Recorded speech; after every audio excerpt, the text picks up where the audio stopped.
just as great as you remember. George Lucas's American Graffiti. Starts Friday at these Canadian Odeon theaters in Toronto and throughout southern Ontario. This is Dave Hodge with Earl Gordon, who wants to prove the outdoor stores does not have all the camping and fishing equipment he needs. Ready, Earl? Go!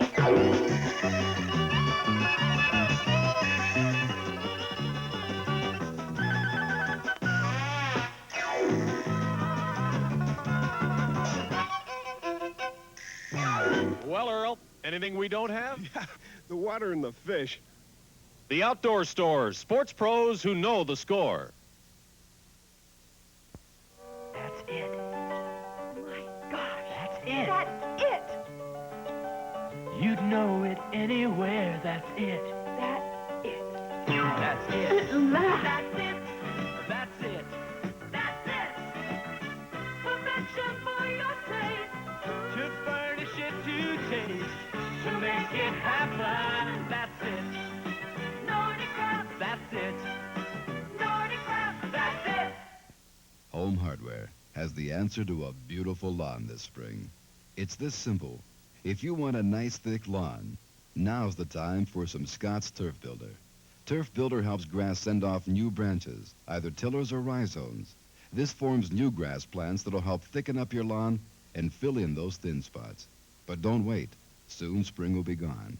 Scott's Turf Builder is available exclusively from the helpful and friendly people at home. CBC Toronto, Cable 6.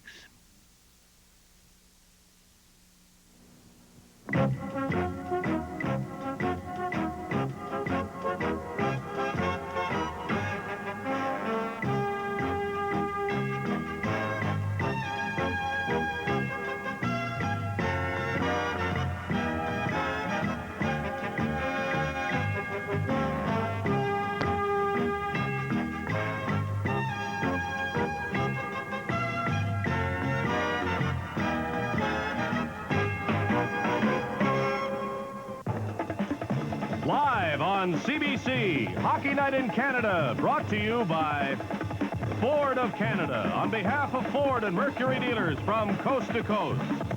Ahead and participating retailers and record companies in Canada. The Bank of Nova Scotia, with nearly 1,000 branches across Canada to serve you. Molson's, brewers of Molson Export Ale. If the Boston Bruins want to win the Stanley Cup, we have to win a game in the Montreal Forum. And there's no better way to go back to Boston, even up in games. Offensively, we're going to have to control the puck more, get our shots on net, go for the net.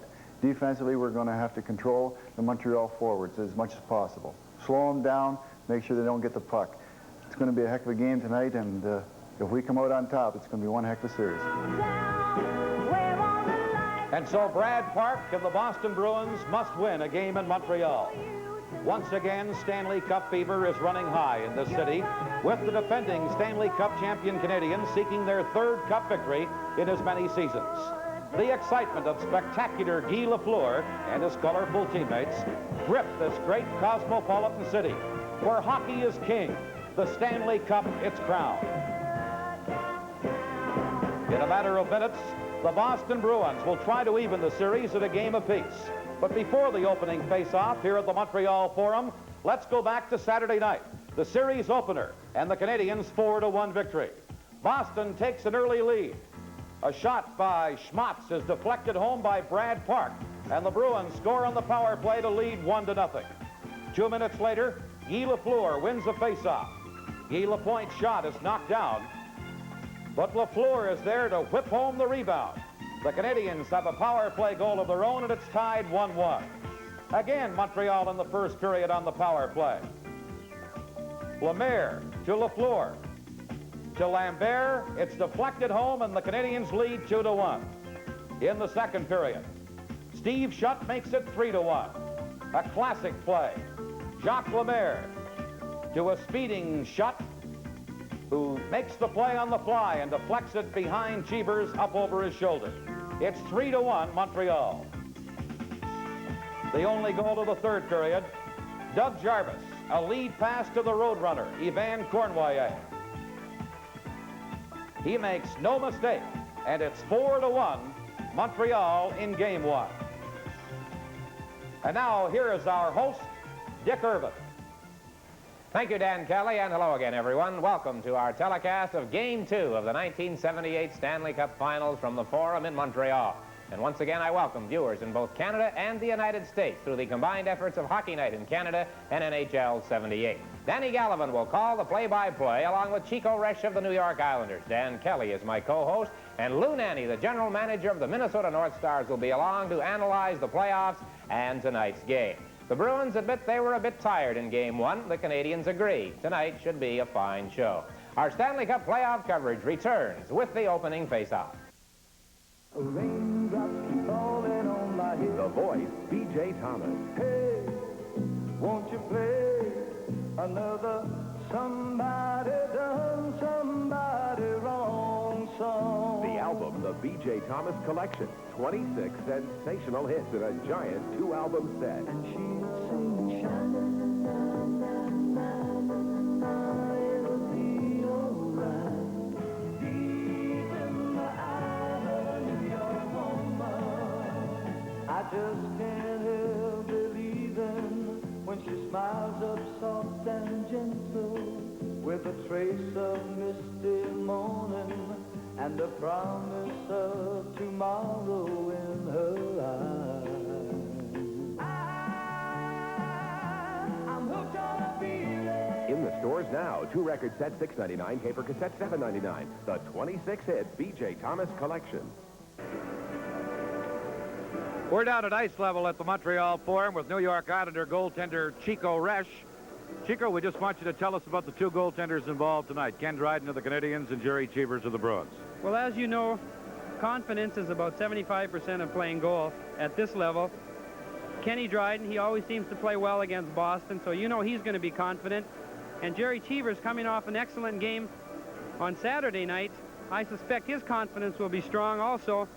And I'm sure he expects a tough game because I've never seen Montreal lose where the goaltender hasn't had to play extremely well. Mr. Cheevers gave up 4 goals in the 4-1 opening game, and I thought he still played brilliantly. We were laughing about that before the game. That says something about the team he's playing against when you play well and you give up 4 goals. And, of course, he had 4 breakaways in the 3rd period, so that's one thing he's going to have to look for and hopefully do as well.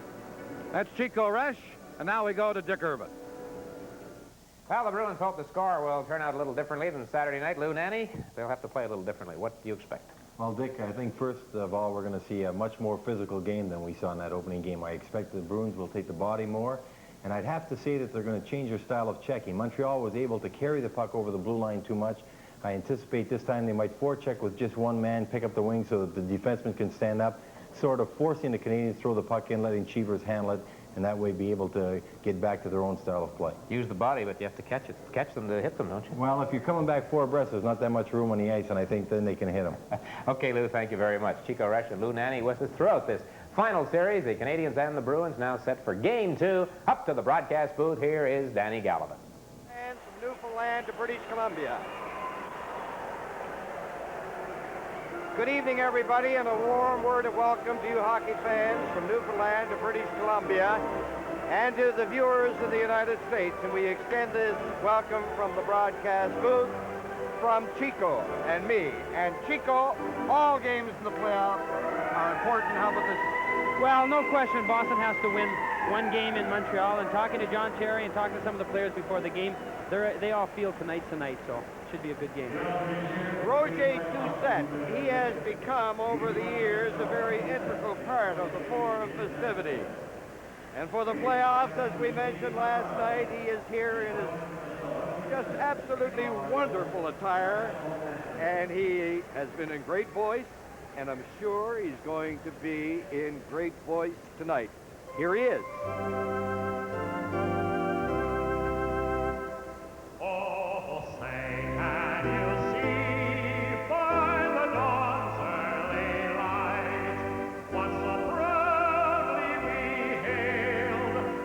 Twilight's last gleaming, full sprouts bright and bright stars through the perilous fight. For the ramparts we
show tonight's game. There's Claude Bayshard. He's one of the linesmen. Let's get them all together if we can in the center ice area. They seem to be a bit nervous tonight, Dick, also. Dave Newell, the referee, Bayshard and D'Amico, the linesmen, the Canadians down in the north end defending as we start this hockey game, and Boston defending in the south end. Ken Bryden, 1.70 is average for the playoffs. He has given up just 2 goals in the last 3 hockey games. And there's Cheevers, an average of 2.92 after his playoff activities in 10 games. And he was a bit of an outstanding performer in the game here on Saturday night, even though the Bruins lost the game. Now it's underway, the second game of the Stanley Cup Finals. Into the corner, and Park cleared it to the point. It's slapped ahead, out it comes, back in it goes. And Boston gets possession on the right side. Milbury shooting it in. Let's see if the Bruins are going to that forechecking style immediately, as they did on Saturday night. But the Canadians start out with Davey working in on the left side. He fired the shot, and Cheevers covers up. Lou Nanne said just a few moments ago, Chico, that he thought the Bruins would go to the body a bit more. Milbury went in very deep in the Canadian zone, missed his check, and the Bruins were caught with only 1 defenseman back. Well, that was quite a gamble, but of course, if he hit the Montreal defenseman, it might have set the tempo, might have given his team a lift. And like you say, I think that's maybe what they're going to have to try and do at least, is take the body a little more. Now here's the attempt that he made, but as Chico says, he missed the check on Bill Nyrop, and the Canadians came out with Gainey making a play. Montreal, everybody up, and from the face-off, off the corner board, Savard clearing it in. Out over the line, rolled down by Shepard. There's Savard over to Robinson. Off the stick of Middleton. The Bruins moving up, and the Canadians forced to get clear of it back at his own line. Doak off the boards, and Middleton missed it. Robinson, he has great reach and great move. Over to Lemaire. Lemaire going in. He was being checked by Shepard, couldn't get a good shot away. Now Robinson at the point, keeping it in. Racing in, shot now up on the boards. Robinson again shoots it. That's a long, weak shot. And Cheevers covering up. I talked to Jerry before the game, Dan, and he was saying that he intended to be a little more aggressive with his stick, play the puck a little bit more tonight, and he looks very sharp to start with. Well, Cheevers, you know, he has great mental preparation for a game. And there's going to be a story in Ken McKenzie's Hockey News tomorrow. He loves this idea of the power of positive thinking. My power of positive thinking if I were a goalie. 3 defensemen like Savard, Lapointe, and Robinson. Yeah. Now back it goes to Robinson. Oh! No, it's not going to be allowed. The light went on. The light went on, but the referee was there, and he waved it off. There's a shot wide. The light went on. The officials tonight, the minor officials are from Philadelphia, but the referee waved it off, and play continues. Now it's out over the line into the center ice area. Obviously, that hit the goalpost and came right out and did not go across the goal line. Now here's Robinson. Robinson feeding it back in. Lambert, Mondu, and Cournoyer, the forward line for Montreal. Up on the left side into the center ice area for Jonathan. He is forced to go back. Over on the far left side, Milbury into Jonathan. There's the shot. Off Dryden's stick. The puck did not go in the net. It hit the goal post. Larry Robinson let it go. From the Forum in Montreal, this is Stanley Cup 78. Here they come, the popular Ford Explorers. There's no better time to buy than now during the 11th annual Ford Explorers celebration. Special edition Ford pickups that come with special paint, mag-style wheel covers, and special cab trim. The value adds up as you add on. Pick options like power steering, Cruise-O-Matic. You'll get great value on these tough Ford Explorers. Get down to your Ford or Mercury dealer now, before they're all gone. Larry Robinson on the Canadians bench, and early indications, Chico, are he might be in for a pretty good night. Good setup to Lemaire, and then he let the shot go and hit the goalpost. And of course, the rebound just about went in. That's right. The announcement was made by Claude Mouton that what the goal judge thought was a goal was not a goal because it hit the goalpost. They always have to make the announcement once the red light goes on. From the face-off, the Bruins, everybody out. No score in this hockey game. Gainey sweeping over to the far side. Knocked off his stick by Rattel. There's Rick Smith, the defenseman, in there rather deeply. In the center ice area, Schmutz. He flicked it into the corner. Cashman coming in from the other side. Lapointe. His pass out goes to the far side. Nyrop over to the other side. Now it's Lapointe down on the right wing. He cleared it in. Bouncing into the corners, Réjean. Pass goes behind the net. Cashman playing it to Rick Smith in the corner. Here's Smith ahead to Cashman into the center ice area. Cashman can handle that puck and stick very well. There's the shot. Wide. A weak shot wide. But the drive is covering up. Chico, we had Rick Smith on 2 occasions going in deep in the Canadian zone. We saw Milbury before. I don't know if the Bruins are trying something new here. We're going to see this shot, Chico, that doesn't go in the net. No question. I guess once the red light goes on, it's difficult to turn it off. Right across the crease, and here you'll see, I thought it was in a second time, but you know, when the goaltender gets breaks like that, the whole team, you kind of feel like, boy, maybe tonight's the night, and I'm sure Jerry is feeling good after that. Now is Jarvis into the center ice area, lost it to Rattel with Cashman. Broken up by Réjean. Réjean couldn't get by his man. Here's Gainey with a shot to the side.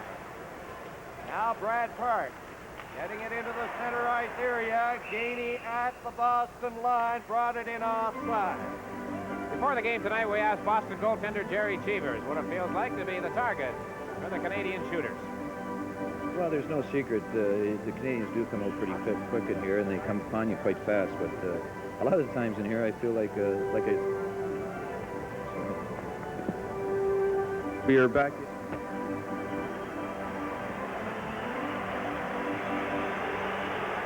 Face off at the Boston line. 3 minutes and 26 seconds have gone by. This is the opening period. There is no score. There is Schmutz clearing it in. Miller, the rookie, number 14, racing in, tied up by Chartrand, and Chartrand fell. There's a lead pass at center, broken up by Brad Park, and the Bruins clearing it in. There's Robinson in the corner. Robinson starting out. It goes into the center ice area. Risebrough over on the left side. Bouchard bumping with Schmutz. There's Bouchard centering it in. Schmutz ahead to Cashman into the center ice area. Cashman's pass broken up by Risebrough. Good back-checking by Risebrough. That line you have for the Canadians. Chartrand, Risebrough, and Bouchard. Robinson upended inside.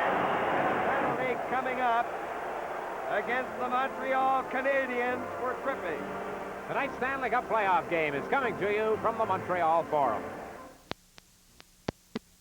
15,000 miles of protection, 15,000 miles between oil changes. In one test, cars with new STP motor oil were run to simulate stop and go and highway driving. After 15,000 miles, each engine was pulled and inspected. The results, clean parts and virtually no wear. Protection for 15,000 miles. New STP motor oil. That's extra protection. Available at participating outlets of these stores.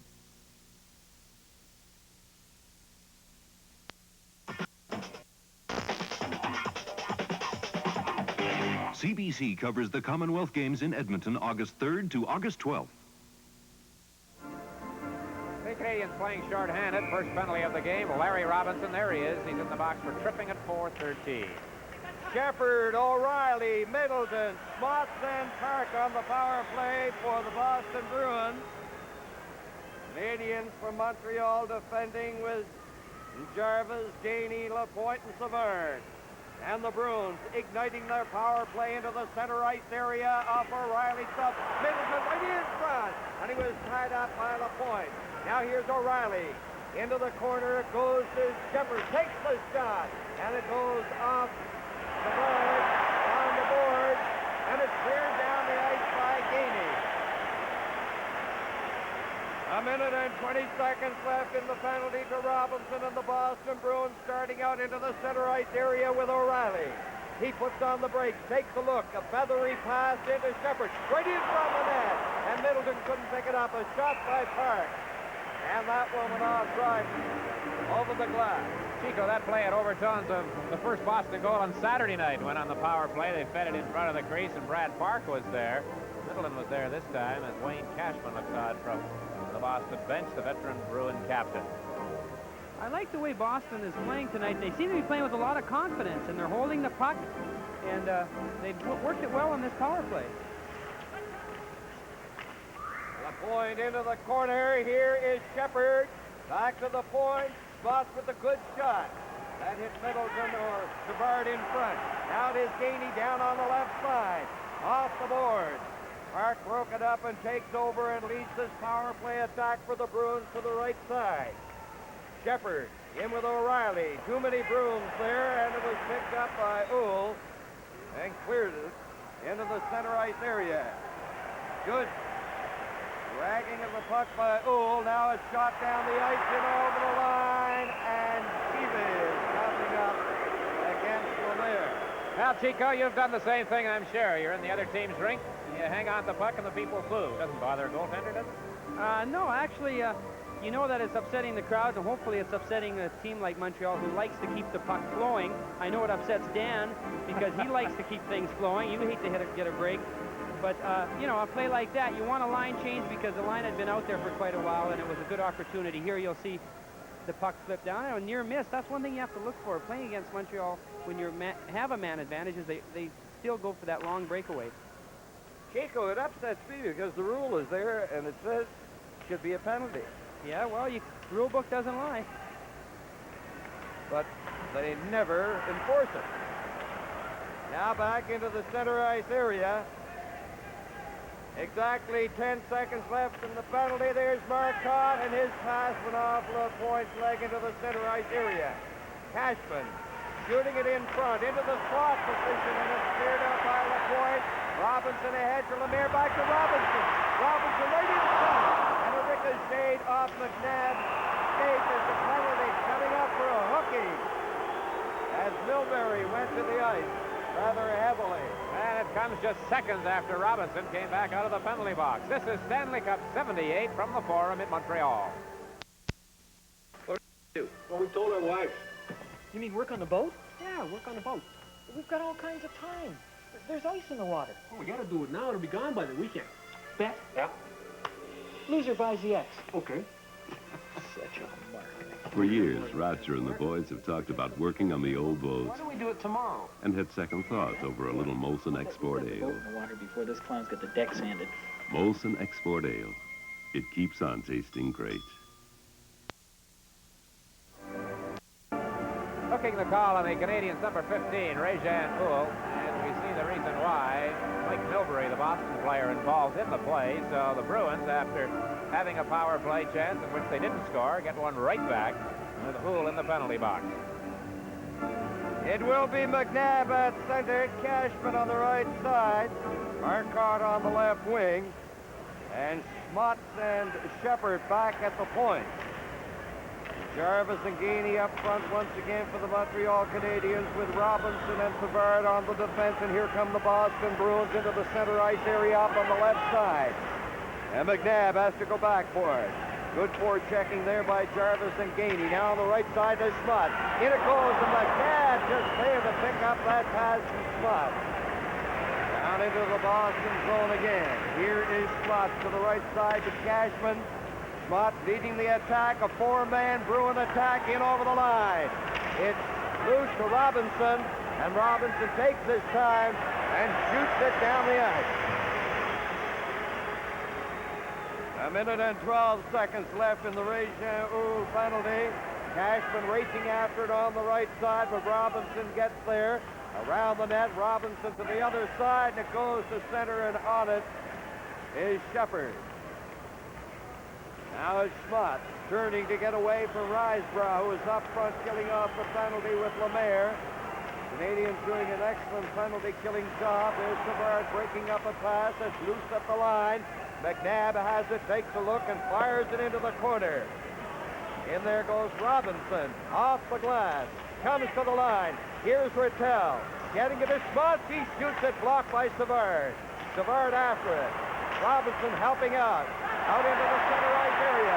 Rysbrough trying to clear it to the other side. Lemaire was in the clear, but Rysbrough couldn't get the puck over to him. Now it's Cashman, upended by Lemaire. And the Bruins fans in the crowd react on that. Here's Rattel coming in. He's sandwiched. Rysbrough has it at his own line and feeds it down into Boston territory. Cashman is hit by Rysbrough. Penalty has expired. Now back is Doak with a long shot. And Savard from the corner playing it up on the left side. Comes to center. Rysbrough is bumped solidly by Jonathan. Here's Rattel over to O'Reilly. O'Reilly getting set, and Dryden came out. Here's Rattel centering it. Back to Jonathan. A shot, and it's blocked by Dryden. The Bruins with pressure. Jonathan shooting it, and a scintillating save by Dryden. Good pressure by Boston. Center right in front. Now here's Doak. Tipping it into the corner to O'Reilly. In front to Rattel. A shot, the rebound. Dryden is down. Here's O'Reilly to Rattel. Right in front. And it's cleared down the ice by Savard. Enormous pressure by the Boston Bruins. Still, no score in the hockey game. That is an icing infraction. With the score, Boston nothing, Montreal nothing. This is Stanley Cup 78. Down by the old mill stream, where I first met you, you were 16. If you have to have a meeting and can't go, a conference call gets different people in different cities together to work out whatever they're working on. Just dial 0. Ask for the conference operator. She sets it all up. Tune in CBC television this weekend, Saturday and Sunday, for live coverage of the Memorial Golf Tournament from Muirfield, Ohio.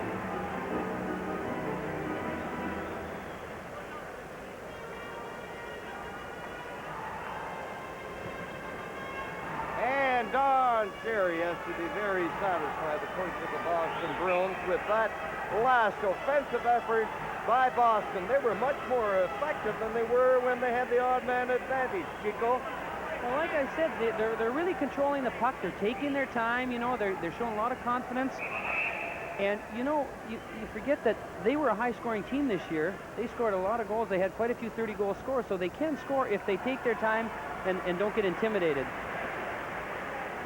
And now let us see what happens here. One thing that did happen, Cournoyer moved a bit too quickly, so there'll be another face-off to the right of Dryden. Boston out shooting Montreal 4-3. There is no score. This is the first period. Shepard tried to get it. The point is upended, and Shepard is going to get a penalty. So this will be the first power play opportunity for the Montreal Canadiens. The Bruins have had 4 shots. 3 of them came in that last flurry after the penalty to Houle had expired. Through almost 4 straight minutes of playing with a man advantage, they did not get a shot. They didn't get a shot. Here's why Shepard is penalized. Chico, you mentioned that play that hit the goalpost. Sometimes something like that can give a team a lift. Likewise, when you kill 4 straight minutes of penalties, that can give your team a lift. Well, it sure helps. And now the problem is, from a Boston standpoint, they just got some momentum, and now they're a man short, and it'll be interesting to see how they handle it, because as we all know how good Montreal's power play is, and the momentum was going their way, and now it may switch. And the power play alignment for the Montreal Canadiens will be Lafleur, Lemaire, Lambert, Schutt, and Lapointe. Lafleur and Lapointe are back inside the Canadiens line for this face-off at the Montreal blue line. Marcotte, truly one of the outstanding penalty killers in all of hockey. Number 21, he's on with Jonathan. Doak and Smith, the defensemen, they are moving up. They'll try to stymie the Canadiens here before they can get that great speed of theirs utilized. Now on the left wing at center. The point clearing it in, racing in is Lambert into the corner. There's Schutt following up. Schutt is tied up and knocked to the ice by Smith, and Jonathan cleared it down the ice. A minute and 30 seconds left in the penalty to Shepard, and the wave of Canadians coming up, and they don't get very far with Marcotte firing it back in. Now it's Lemaire behind that, turning with Lapointe. Lambert, Lafleur, and Schott. Lemaire has it. He's going to rip a shot off the leg of Marcotte, and the ricochet brought about the offside.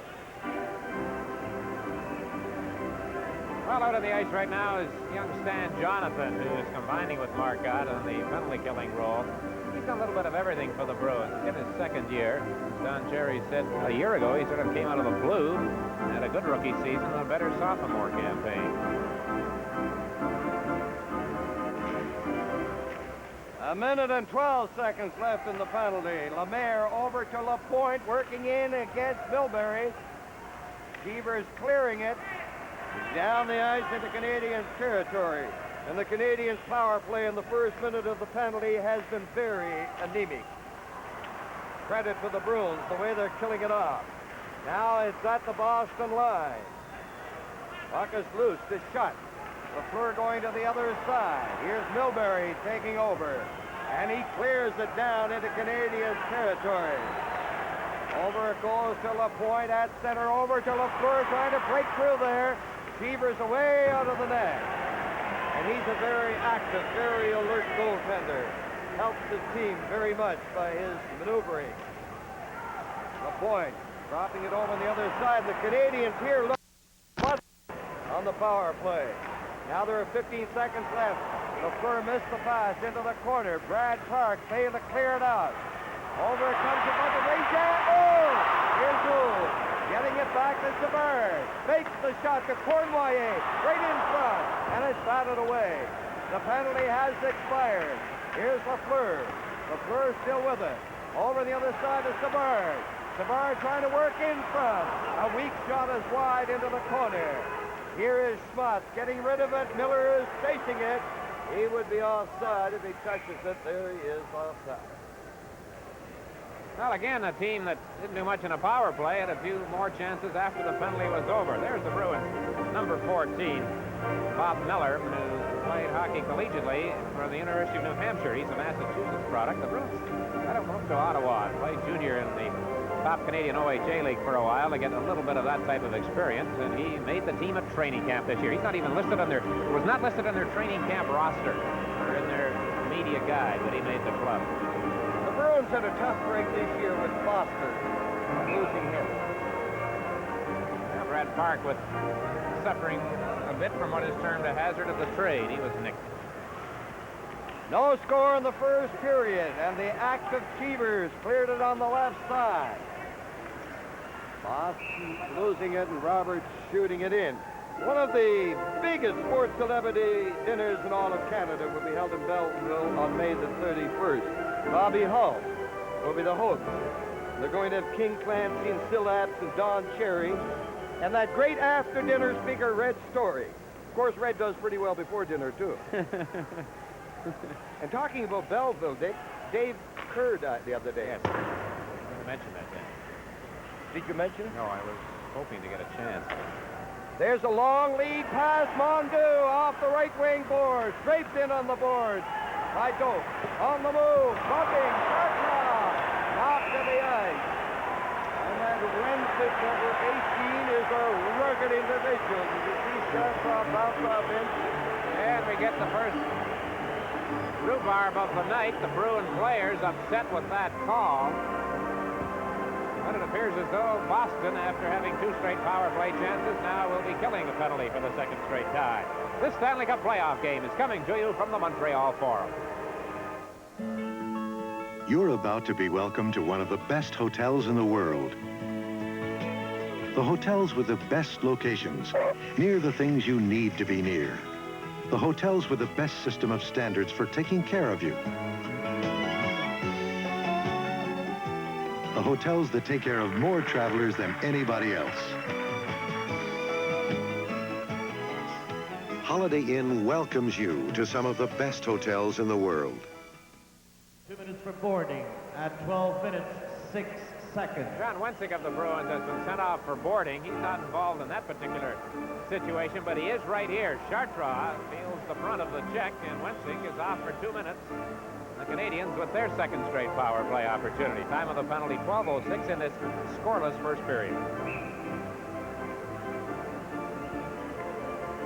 Robinson is now up front with Lafleur and Lambert, Lapointe and Savard. There's the shot. Lushecki from the net. They bang away at it and they struggle for a possession. But the whistle goes. Now, Chico, the goaltender in that one, seemed to be down and pretty well out of the play. He couldn't have done very much if somebody on the Canadians had have got his stick on that rebound. No, both Rick Smith and Gary Doak did a good job there. They not only tied up 2 or 3 Montreal players, they also tied up the puck, and you can't ask for much more. Well, it's rather essential that you have the puck. It doesn't hurt. Over on the far side, Schmutz propelling it across the line. Here is Savard tipping it in. He gave it away, actually. Now Smith couldn't clear it out. Lafleur, Smith gets it again. And it's out and down the ice to the Canadiens' line. Shepard forward checking. He's up front with Schmutz for Boston. Lambert, Lafleur, Robinson, Lapointe, and Savard. 5 of them coming out into the center ice area across the line. Lambert bumped in on the boards by Park. Here's Lafleur trying to get it in front. Good defensive play by Rick Smith. Here's Smith again. He failed to clear it out. Lapointe takes his shot and it's fired down the ice. Canadians with a couple of good scoring opportunities on that particular power play rush. Now Cournoyer taking over from Robinson. Cournoyer speeding up on the left side. Into the corner he goes. In there, he gets it. He centered it home there. They were in too deeply. Here come the Bruins. Schmutz with Shepard. Shot by Schmutz. The rebound. And Savard very coolly cleared it. Shepard is on it. Canadians coming up with it. Lapointe over the other side to Cournoyer. Cournoyer getting to Lafleur.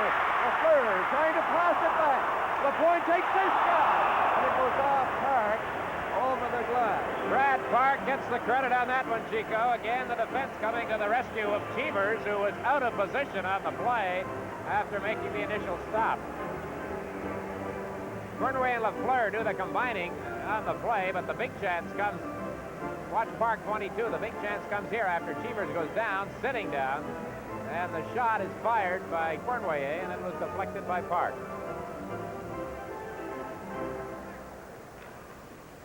Now it is Nyrop from the point. Off the stick. Where is it? They look for it. Nyrop sees it. Gives it to Cournoyer. Nyrop is tied up out on the right side. Marcotte clearing it back. Jonathan has it with 12 seconds left in the penalty. Milbury feeding it into Canadian territory. Exactly 6 minutes left in the opening period. Here's Steve Shutt. An excellent move to get into the center ice area. Offside. That rush nullified with an offside infraction. Another Steve Shutt of the Montreal Canadiens, who was a 60-goal scorer the season before this past one, and this past year scored 49 goals.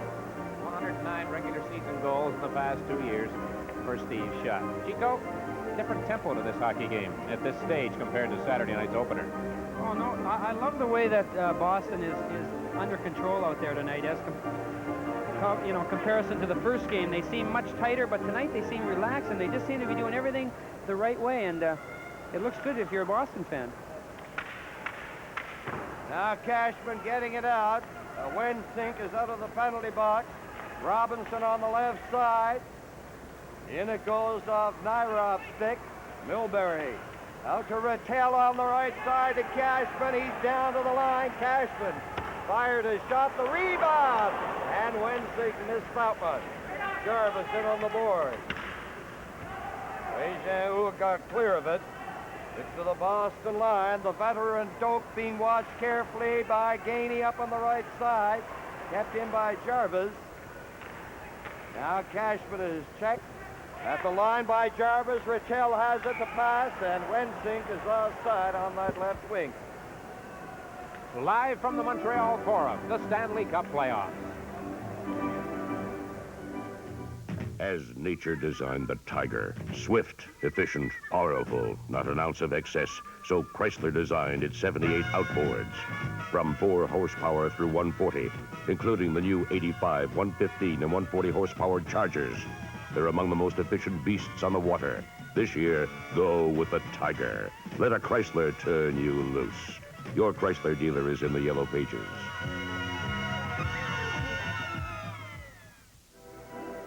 During the upcoming first intermission, meat and potatoes hockey. So get your knives and forks ready. Canadians General Manager Sam Pollock will be chatting with us, and Dan Kelly will be along with Chico with some highlights from this first period. And in this first period, with 5 minutes and 7 seconds left, we are still looking for our first goal. Boston to the attack. Good body check by O'Reilly to keep the puck in, and the Canadians starting out. Rick Smith feeding it back into Canadians territory. There's O'Reilly going after LaPointe. Rattel on the other side. Réjean gets clear of it. It's back into Boston territory. Now O'Reilly up on the left side. Middleton is across the line. The shot kicked out by Dryden. That was a quick, hard shot by number 16, Middleton. There he is again to the other side. Réjean just gets clear of it, and that's the second time the Canadians got rid of the puck without trying to make a play. So that must tell you something about the way Boston is playing at this particular stage. Now, here's Lafleur going in. Lafleur is across the line. He got rid of it without looking, and Park has it for Boston up on the right side to O'Reilly. O'Reilly to McNabb. He dumped it into the corner. In there goes Savard, upended by Middleton. Lafleur gets it ahead, and it goes over the glass. 3:56 left in the opening period. And you mentioned Dave Kerr. I'm sure old-time fans in both Canada and the United States will recall the name. He was goaltender for the New York Rangers the last time that team won the Stanley Cup back in 1940, won the Vezina Trophy that year. And Joe Blake told me not too long ago he thought Dave Kerr was perhaps the first exponent of goaltending, cutting off the angles, moving out, challenging the shooter. He was a fine goaltender, passed away late last week. Robinson ahead to shot. Here is Shutt with Lafleur moving up on the play. The Bruins break it up again in the center ice area. Now a lead pass for Schmutz. He's over the line, trying to get it out past Robinson. To the other side on the left side. Shot over for Lafleur. Bouncing into Boston territory, dropping it back. Here's Robinson trying to keep it in. Robinson into the corner to Shutt. Shutt takes a look, out it goes to Lemaire! Oh! A scintillating save there by Cheevers. Point blank range, bullet drive by number 25, Lemaire. And Cheevers came up with the save of the series, I would think. We're going to get another look at that. Now it's back into the center ice area. Park's pass finally goes to Shepard. There's a shot. And the rebound to Savard. Canadians out shooting Boston 8-7. There's a lead pass for Rysbrough. Rysbrough shooting it. And he was away wide. Canadians getting a partial break there. Here's Cournoyer. Cournoyer over and done. Bondu couldn't deflect it into the open side of the net. Now here's Bondu. Into the corner to Rysbrough. Rysbrough getting it back, and it goes by Savard. And it's down the ice. The Canadians getting some glorious scoring opportunities at this particular juncture in the game. Now Savard. Back into his own zone to Robinson. Robinson gets it to center. Pouncing on it was Rick Smith. Over it goes to Marcotte. He scooped it in. There's Cashman, number 12, going in. Robinson shot off the boards, goes to the Boston line. Long pass Park to Marcotte. Miller is upended. There's Cashman. He couldn't come up with it. Robinson tried to headman it to Rysbrough. Smith broke it up to Marcotte. Marcotte fired it against Savard. Could be offside. Here's some good scoring opportunities down there in the Boston zone for the Montreal Canadiens of late. Boston has a lot going for them tonight. Of course, they got the lady by the name of Luck going for them, and they also have a hot goaltender, Jerry Cheevers. He made an excellent save there, and Dick was just talking about the goaltender coming out to cut off the angle. Now, you'll see it here. Now, Jerry's back in the crease, but he sees the guy's right in the slot, and he moves out there and made just an excellent save. And like you say, probably the best save of the series, especially with the score tied 0-0 in a crucial game like tonight. No goalie likes to see a player looking him squarely into the eyes, in particular if that player is Lemaire. He can shoot him. There's O'Reilly. O'Reilly making a neat move in the corner. He falls. LaPointe trying to get out. He can't. O'Reilly still with it. Rattel takes the shot. The rebound right in front of the net. A scramble. A penalty coming up. A wild pile-up. And the whistle finally goes. And there will be a holding penalty against the Montreal Canadiens. And Rattel was very, very dangerous there. Well, we talked about the old man on the Canadiens the other night, Yvon Cornwallier, and I think Jean Rattel is just playing. I don't see how he can play any better. I watched the series against Philadelphia, and watch him here, how he takes his time. He doesn't panic. He kicks the puck back. He just handling the puck so well in traffic. And there it's still loose. And I couldn't tell what the penalty was. There were so many bodies flying. I'm sure it was probably a holding. Myra, 2 minutes for holding at 18 minutes 46 seconds. I would say that would be classified as a good penalty. I would think so, because when he committed the infraction, he must have felt, Boston is going to score. I know the feeling. So Scotty Bowman has to be a bit worried here. Here's Park faking a pass. He takes the shot, and it went off Jarvis to stick to the corner. There's Shepard. Hemmed in on the boards by Gainey. The Bruins coming up with it. Rattel giving it to O'Reilly. To Jonathan. Rattel is getting in front. Back it goes to Shepard. Shepard into O'Reilly. O'Reilly trying to get into the slot. Over on the other side to Shepard. O'Reilly winds up for the shot. Couldn't get much on it. He was checked by Gainey. Savard trying to clear it out. And the Bruins have the Canadiens hemmed in on this power play until that second there. LaPointe shot it down the ice. Jonathan is going to get a penalty for roughing up LaPointe in the corner. 17 for the Boston Bruins. Jonathan. Well, that happened behind the play, and I wasn't sure why Stan Jonathan would take a hit like that at this stage of the game, although here we'll see it on the replay. And actually, it's more or less a bump, and, well, he does get a stick up there a little bit. I think, again, it was a good call. Earlier, the two of them had been tussling in front of the goal, and that sometimes makes for bad feelings. And then when a person sees that he can take a good shot at the player who had just been giving him a tough time, he'll do it, and I think that was the case there. There are just 29 seconds left in the opening period as we look at Jonathan in the penalty box for Boston. Here is the struggle. Jarvis and Rattel. There, a replay of his excellent scoring opportunities. A lot of phalanx of bodies in there. I've never seen so many bodies on the ice in front of a goalie. You probably have, because you're a goaltender. A few times, yes. So they are playing five aside.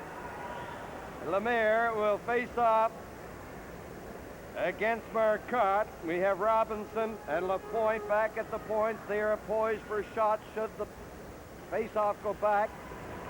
In fact, Lemaire tried to get a shot on goal. He fanned on it. And here's Brad Park. His pass is knocked down by Lafleur. Lafleur into Lemaire. Lemaire over, and it goes in behind Robinson. Here's Lafleur in for Robinson. Robinson behind the net, trying to swing it in front. It goes to the left side. Boston taking over with Schmotz into the center ice area. Here's Marcotte back to Schmotz. Just 2 seconds, and that's going to be the period. Schmotz and LaPointe went in there rather vigorously in the corner. And they're having some words down there to the right of the Canadiens' goal. So, playing five aside, the period ends. No scoring to report. The shots on goal. Montreal Canadiens 8 and the Boston Bruins 8. Each team had a couple of scoring opportunities. Yes, I would say a real ego builder for Boston. And so the score at the end of the first period, Boston nothing, Montreal nothing. Hold it, it's on my foot. Okay, Lieutenant, you put it on your foot. Cute. Marty, I bet you're really handy around the house. Will we ever get this thing in? Come on. Okay. Let's get a little muscle into it. Wait, I got it. This is going to give me the strength of 3 men here. Okay, 1, 2. Did you bring your beer down? Yeah, I'm going to tell you where it is as soon as we get the raft in the water. Okay. Come on. 1, 2. Okay, give it a push. Go on in the middle.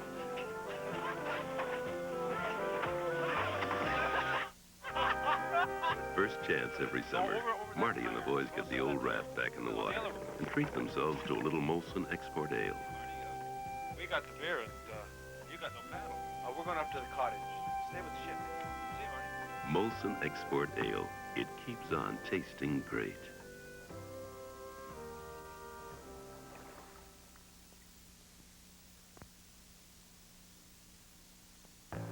Hey there with that booming shot. Grow with us. Hey there making that big stop. Grow with us. Scotiabank Hockey College, where kids get playing tips and news from the experts and learn the good things about saving right now. No membership fee. Just open a high-interest Scotiabank Hockey College savings account. Hockey College, only at Scotiabank. Come to Scotiabank and grow with us. Grow with us. Grow with us. Grow with us. No score at the end of one period. The Canadians and the Bruins in a much more competitive hockey game than was the case on Saturday night in the series opener. Certainly a much more vigorous type of game. The shots on goal even Steven, 8 apiece, some good scoring chances. 6 minor penalties called by referee Dave Newell, 3 to each team. So a scoreless first period here in Game 2 of the Stanley Cup Finals at the Montreal Forum. The Boston Bruins play a style of hockey that's been described as about as exciting as a dish of meat and potatoes, but they emphasize hard work and fun, as Don Cherry explains. All I ask the team is try to do your best. There's some nights they don't do their best, but as long as they try, that's all I ask. It's honest hockey. A guy gets 2 shifts. If I see he wants to float, then he doesn't play. And if I see he has 2 games in a row, we get rid of him. We play a system. I think it's a good system in that you take Dennis O'Brien. He came here. He couldn't make Cleveland. He couldn't make Colorado. And he comes here. He takes a regular shift on a first-place club that's just behind Montreal. I took him aside in 5 minutes, told him what we wanted, and here's a guy that does his best. I sat down with him 5 minutes one night, and he explained the system to me on a little napkin, and he told me to do exactly what he said, and he said I could be here for a long time. And basically, it's just simple hockey, and it's good hockey. It's hard-nosed hockey, and I've never played hockey where I've had so much fun. The coach is just tremendous. He makes you have fun, and if you can win and have fun, everybody's happy. We're not a finesse hockey team as such, but we do work very hard, and we try to incorporate a team style which has been successful for us. We have a lot of depth, and we have some real strong wingers, and they seem to be the key to our team. The Bruin wingers are a rugged, abrasive group, and they do seem to dominate play along the boards. I hate to use the word intimidate. We have a big, tough club. If a team tries to come out and try to hit us, I just love it. But we don't go out and run around and cream guys and looking for fights all the time. I think that's the difference. Though the Bruin system is simple and easily scouted, they still break out of their own end effectively. We put it around the boards. Everybody knows our play. If the wingers want to stay in and the defense wants to stay in, and they pay the price, and we get it out. They're all set up for it, but we still win with it. Once in a while, we throw them off coming up the middle, but I make no secret about it. Yeah, we come up the boards all the time, and it's successful. Just as simple is their forechecking strategy. The forechecking pattern is just the first 2 men, whoever they are in, and the third man hangs back in the slot. If it's the centerman and the right winger, or the first 2 people in, well, then the left winger will take up the slot. If it's the 2 wingers get in first, the centerman takes up the slot, or whatever. We're one of the best forechecking teams in the league. We always have 300 goals. We never have 40-goal scores. The big thing is the wingers pay the price there. The wingers also produce. In fact, Terry O'Reilly, one of the league's premier grinders, also led the team in scoring.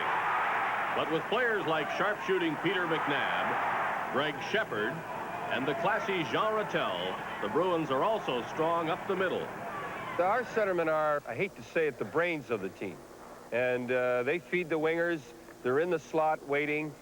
We do not have rough centermen. When the Bruins last won a Stanley Cup, they were led by 2 superstars, Bobby Orr and Phil Esposito. However, many feel much of their present-day success came as the result of the controversial trade that sent Esposito to the New York Rangers. Bobby Orr was out of the lineup, and I've always believed in the concept that a team needs a very strong offensive defenseman around which to build its attack. And with Orr not playing and Park available, I thought we had to make that move to remain a contender in this league, and that really was the basis for that trade. Our coach builds his team around big, tough wingers, and we always look for them. Once we had Park, I felt we had the main ingredient on defense, and it was from that point on that we felt we should, look for the good, solid forwards. Though Cherry expects his players to adhere to the system, Park is allowed some leeway. If you have a guy like that, you start telling him too much regimented, then you're in trouble. So he's sort of got his head. I let him have his head. There's no defenseman in the league as good as him right now. I've said this before. I love Lapointe. I love Savard. I love Robinson. But they all play together. We've had rookies play with Brad. Also, I've told him I want him to stay back. I don't want him to get points. And I think that him doing what I want him to do is cost him the Norris Trophy, but we're in first place. A few years ago when we last won the Cups, it's no secret our team was basically built around Bobby and Phil, and even though we had a good supporting cast, I mean, I don't think we could have won if we didn't have those two guys. There's no doubt about it. I think they could have made any team in the National League win. But this year we have much more balance, I think, and it's a hard-working team. We forecheck like mad nowadays. I think you'll find all the teams that have done well in the playoffs are hard-hitting, good forechecking teams. Everybody's honest, and everybody tries, and they do their best, and that's all you can ask for in a hockey team. But the main thing they have is they have a lot of fun. Like I was saying earlier, Canadians are the best team, but we're the best team in regards to fun. Well, some call it meat and potatoes hockey, all that fun, and it certainly is the right diet for the Bruins. They've done a fine job the past few seasons, and right now they are tied with the Montreal Canadiens. There is no score. The Bruins nothing, the Canadiens nothing after one period here at the Montreal Forum. Stanley Cup 78 continues in just a moment. With music like this, you get huge sound pressure, and if your hi-fi system can't take it, you get breakout. So switch to the new Dynaharmony by Hitachi. Dynaharmony is really two amplifiers in one, with a unique reserve circuit that gives you 100% more power when you need it, like now. Dynaharmony by Hitachi, 100% more power when you need it. Dynaharmony is at your nearest Hitachi dealer. Al, will you explain the Lotto Canada package to Sam? Simple, Sam. Listen, you can win up to $5,000 if your number matches one of those chosen in the Mother's Day draw. Sam, you're not listening. Or you can win $1 million June 9th, or you can win right now. Instant money up to, look at that, $500. You want to play it again, Sam? You get 3 chances to win with one Lotto Canada package. Now, that's my kind of lottery. That's my kind of lottery. Make it yours.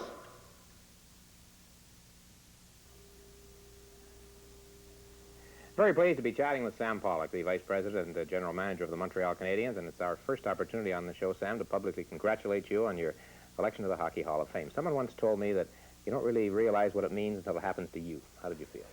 Well, it came as a tremendous surprise to me. I received a call from Mr. Clarence Campbell about 15 minutes before it was announced publicly, and I didn't say anything for 3 or 4 hours because I thought maybe that he had said, well, they're considering you or something like that. And then somebody finally said, gee, it was nice that you got elected to the Hall of Fame. And I said, yeah, sort of. And it came as a real, certainly a tremendous honor. And, you know, I feel greatly indebted to an awful lot of people, you know, who have helped me through my career and who have worked with me through my career day. You've had so many highlights, Sam. I know it's very difficult to pick out 1, 2, or 3, but can you think of a couple?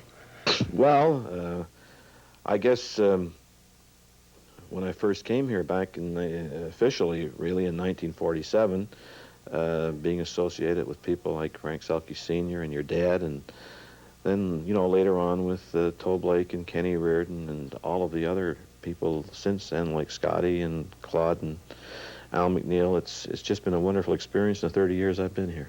Sam, you've seen the hockey players come and go, and in this day and age, hockey players, I feel, what sometimes makes the get unfair Boston raps in the Hockey media. Club? What about, is it a new breed what is it about? today as Well, compared Dan, to, first say, of all, they're a 15, very 20 sound years ago? hockey club. They've People got deal good with as goaltending, players great across the table, goaltending, whatever. with depth, with Cheevers. Well, I don't know, Dick. Maybe it's me, but I don't see really any change today than I did when I was here 30 years ago.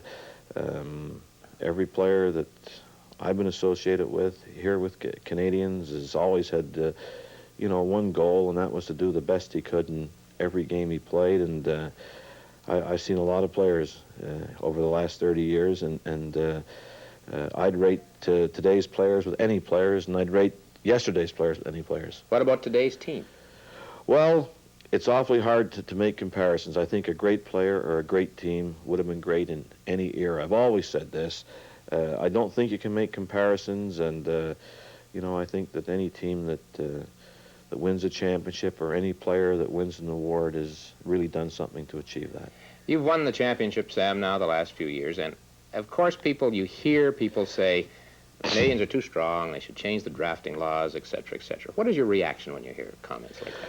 Well, Dick, one thing that really bothers me, and you must appreciate and probably accept, maybe I'm biased or I look at it a different way, but you never hear this in baseball, you never hear it in football, you never hear it in basketball or any other sport. I don't know why it seems to be unique to hockey.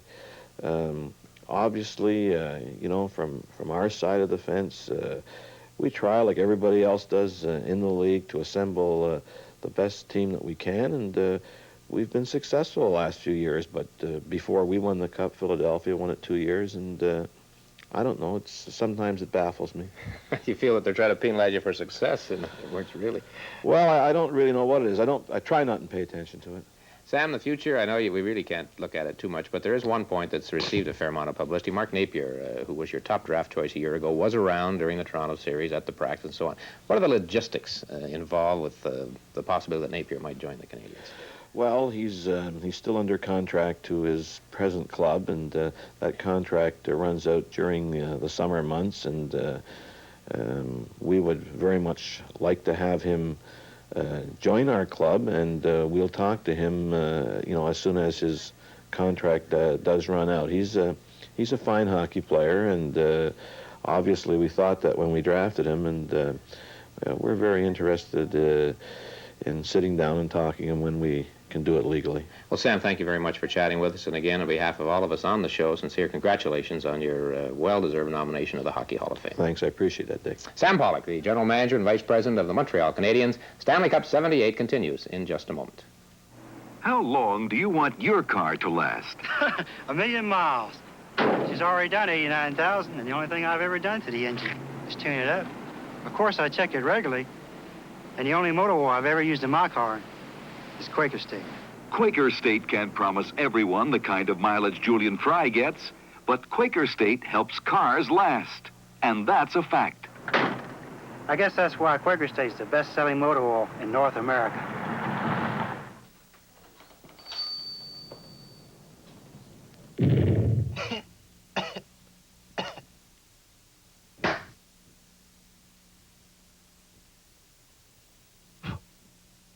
It's a shame how heat can make something ugly. So what's a poor devil to do? Remember this, Tremclad heat-resistant enamel can make most anything beautiful again. Tremclad does it devilishly well. Dan Kelly with New York Islander goaltender Chico Resch up in the broadcast booth. It's the Bruins nothing and the Canadians nothing. Chico, I thought the Bruins played their best period of hockey thus far in the series. I think that was a real ego builder period for Boston. They looked much more confident, and like I've always said, to beat the Canadians you have to be at least as confident as they are, and I think Boston gained a lot of confidence from that period. We don't have any goals to show, but we had some great goaltending at both ends. Let's have a look at a couple of the highlights of the opening period right now. Okay, here's the first highlight. Larry Robinson jumping out of the penalty box, throws it up to Lemaire, and he drops the puck. And a nice defensive play by Peter McNabb coming back. And that pass across was dangerous, except it just hit Cashman's skate, and then Poole hooks Milbury, and he's frustrated because it was a good penalty called by the referee. And here's a good play by Kenny, and with a lot of help from his defenseman. I think this could be another penalty here. It's shot back to the point. Shot from the point here. Another good chance. Boston had a couple good periods there where they had a lot of good chances in front. Here's Stan Jonathan with a shot. A good save by Kenny, his best save of the night. And again, it's nice to see that Montreal's human and they can get this organized and get running around.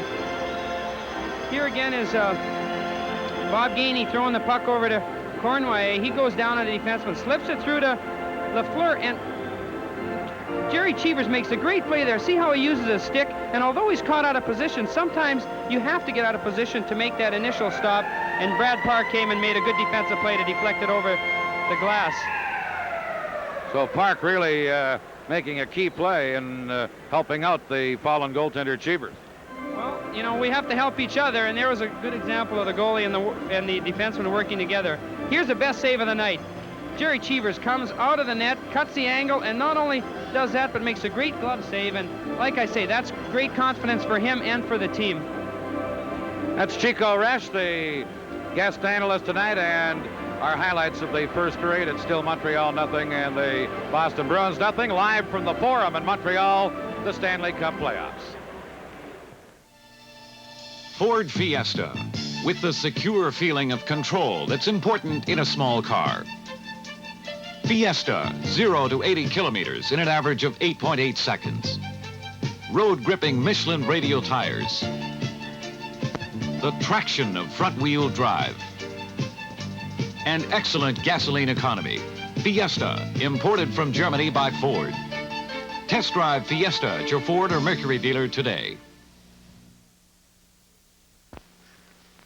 What's a guy like me doing ironing shirts? It's not so hard. I got a GE self-cleaning iron that uses most tap water and flushes itself to help stop brown spotting. And a self-cleaning valve to help prevent clogging. Not bad, eh? Listen, if my wife can paint a wall, I can iron a few shirts. Yeah, whenever the walls need painting. The self-clean, too. Cleans itself to last twice as long as ever before. Darling. From Canadian General Electric. Play underway in the second period. There's no score in the hockey game. The teams are playing five-a-side. Here's Middleton getting set. Loose puck in front of the net. And it's cleared away in the nick of time by Robinson. And the Bruins in the first half minute of this second period have had a couple of excellent scoring opportunities. Nyrop with 5 seconds left in his penalty. Rick Smith is upended in the center ice area. Here's Middleton going in. And Dryden covers up. Now then, Nyrop is out of the penalty box, and Jonathan has 42 seconds left in his penalty. The shots on goal, 8 apiece in that first period. There's a play that upset the Bruins. Steve Schutt sort of put the hands up and said, not me. And then there's another play that might have upset Serge Savard as he almost coughed up the puck to Rick Middleton of the Bruins. The Boston team, obviously, hustling a lot better tonight and doing what they said they'd do in the first game and didn't quite make it, staying on top of the Canadians, especially inside the Montreal zone. Fundamentally, they are pressing the Canadians in the Montreal zone, and they are inveigling the Canadians into mistakes by getting clear of the puck before they really want to. Now Montreal was shut in over the line. He's bumped by Marcotte, who cleared it back into Canadians territory. There are 22 seconds left in the penalty to Jonathan. Montreal on the power play with Robinson, Lafleur, Lemaire, Schutt, and Lapointe. Here's big Robinson speeding in. Robinson around the net. He takes a look. What is he going to do with it? He still has it. Takes another look. Over to Lapointe. Lapointe turning. Now in front it goes. Here's Lemaire, backhand shot, and shot hit beside the net. Penalty has expired. Over to Lemaire. He takes the shot from a sharp angle, and it was blocked by Cheevers. Here come the Bruins, led by Jonathan. A weak shot. Lafleur turning in his own line. Into the center ice area. There's the pass off a leg, bouncing into the corner. And that is Brad Park in there for the Bruins. He fanned the first time, got it to Milbury. Out it comes at the line. Jonathan speeding down, hits the Montreal line. Gives it to Schmott. Schmott's turning. Pass into the corner for Cashman. He missed it. And Cournoyer put it onto Smith's stick inadvertently. And then it was lost to Lapointe over to Lambert. Cournoyer couldn't come up with it. Cashman had to stick handle and maneuver by Newell, the referee. There's Nyrop clearing it to the side. Doak knocked it back in there, and again the Bruins are hemming in the Canadians. Here's Cashman. Cashman has to contend with Mondu. They fight for it. Back it comes, and Lambert has it. Lambert into the center ice area. Couldn't get anywhere. It's picked up by Nyrop. He fired it in. Captain Cournoyer goes in. Lambert picking up a loose puck, centered it, and it's gobbled up by Smith. Over to Smuts. He has Wensick with him. Long shot. In goes Cashman. Cashman playing it into the corner. Now then, Nyrop takes a look. His pass went off Winston's skate. Savard gets it into the center ice area. Smith rolling it ahead. Savard got it out. Winsick scoots in on that right side. Stopped by Nyrop. Here's Mondu. Feeding it over to the far side. Montreal having difficulty getting an offensive effort organized. The Bruins were on top of them. Cashman is after Régin Houle. Now it's out over the line and down into Boston territory. Teams are making changes while the play goes on. We near the 4th minute mark into the second period. Here's Big McNabb. Takes the backhand shot, and that game drives difficulty in the crease area. From the Forum in Montreal, this is Stanley Cup 78.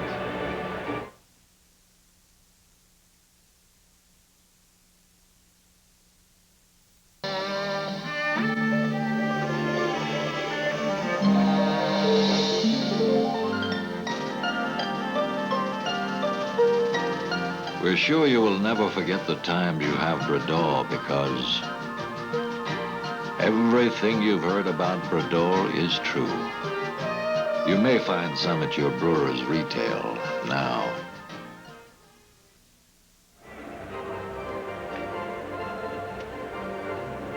Face off to the left of Dryden.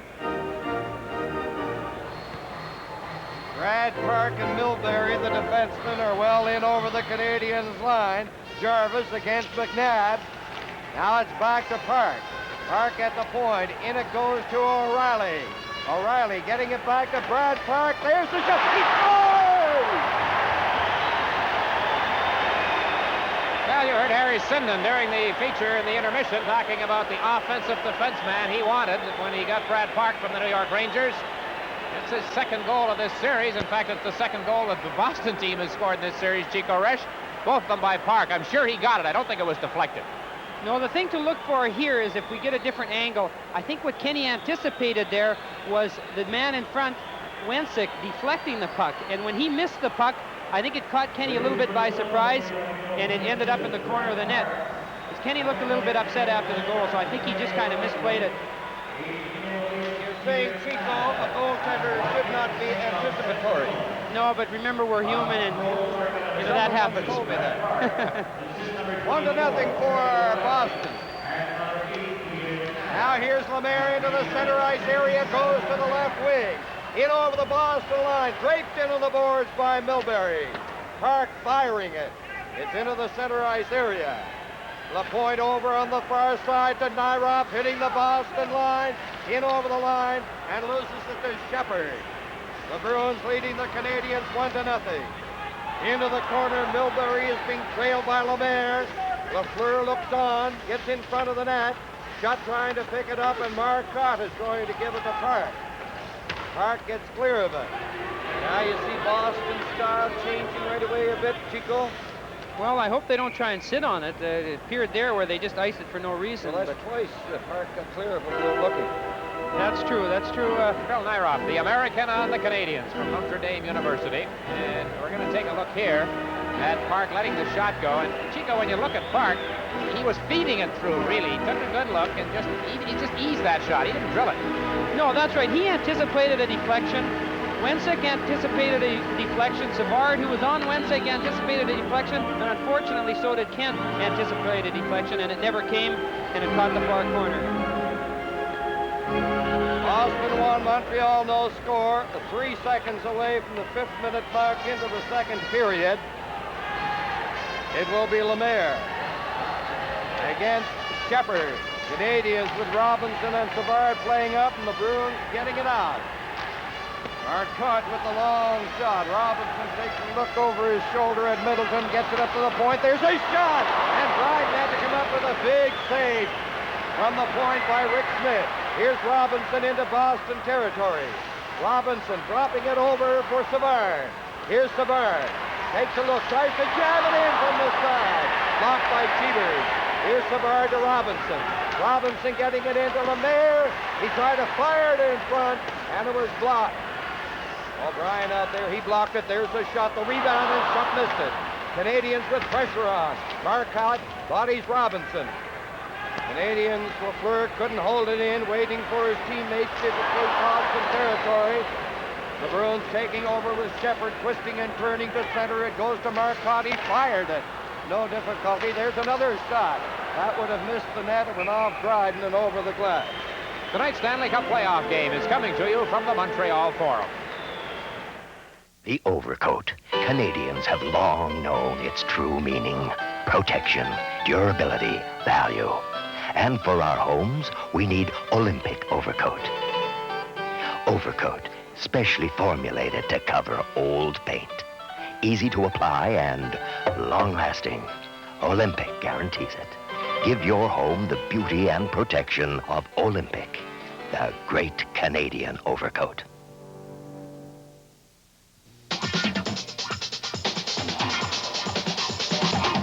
CBC covers the Commonwealth Games August 3rd to August 12th. Face-off in Canadians territory. The statistics show the Bruins with a wide margin in this second period, outshooting Montreal 6-0, outscoring them 1-0. Now Cashman trying to get clear, losing it to Régent. Out it comes on an open left wing. Doak firing it. It goes to the Canadians' bench. Danny, those statistics just prove the difference in the Bruins here tonight. In the second period of the first game Saturday, they had a total of 2 shots in the 20 minutes of play. There's Guy Lafleur at the end of the Canadians' bench. We'll have a special feature on Lafleur during the second intermission.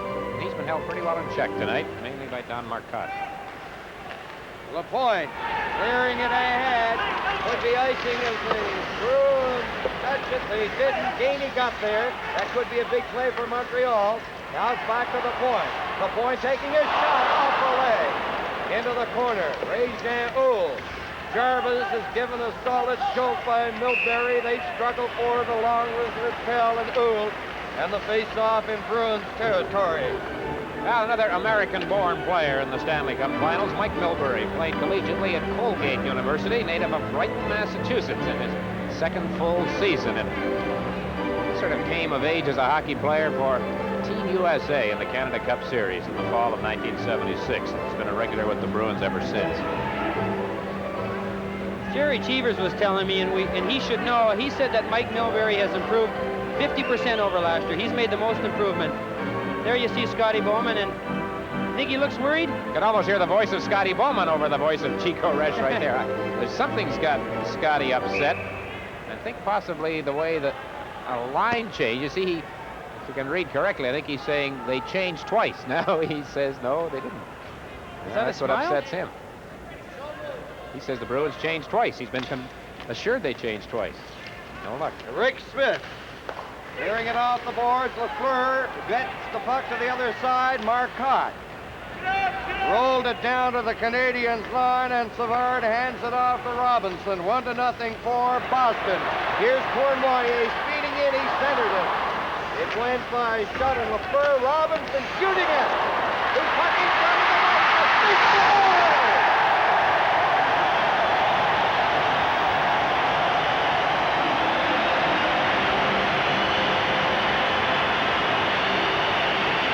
Prime Minister of Canada, the Right Honorable Pierre Elliott Trudeau, joining in the ovation for Steve Shutt's goal that ties this game. Chico, I guess if there's a player in the National Hockey League who can score goals this way, with that second effort on a play where you think he's right out of it, has to be Steve Shutt. I would pick him number 1. Jerry Cheevers makes a good play here. You'll see he gets a big part of the puck, but not quite enough, and nobody there to help him, and Steve Shutt had the whole net and shot it in. Good effort by Steve, though. That's his 8th goal of the playoffs, and second in this series. And 2-on-1. That's only the second shot the Canadians have had in the period. And they've tied the game. Canadian goal scored by number 22, Steve Shutt. Assist number 19, Close-up-looking Cheevers on the play. And number 12, Yvonne. Jerry's forced to make that play. With a man who can handle a puck like Steve Shutt, you've almost got to attempt to use your stick. The game tied at a goal. Now here's Lambert over the line. Cournoyer getting it back, and he failed to negotiate contact to direct it by Cheevers. That was a hard, fast pass. And Cournoyer, who has great speed, was really moving. Now right in front of the net, it goes to Lambert. He fired it. Cheevers getting his left glove hand on it. Now it's along the boards. Back it comes to the Canadian zone. At the line, Robinson firing it up for Lambert. Park shoots it down into the center ice area. Cournoyer to Lambert with Risebrough. Good defensive play by Brad Park. Now Savard. Up ahead, he missed Lambert. Down the ice it goes. Brad Park after it. Here's Milbury working from the corner out. It goes to O'Reilly. O'Reilly's pass stopped, then Jonathan tipped it ahead. Robinson ahead. Risebrough shooting it into the corner. Cheevers missed it, took a look at Shutt coming in. Here's Shutt shooting it, and he wrapped it off Brad Park's leg. He has a very heavy, hard shot, number 22 for the Canadians. Steve Shutt. Now it's down the ice. Doak is after it. It's icing against Montreal. This is Stanley Cup 78 from the Forum in Montreal.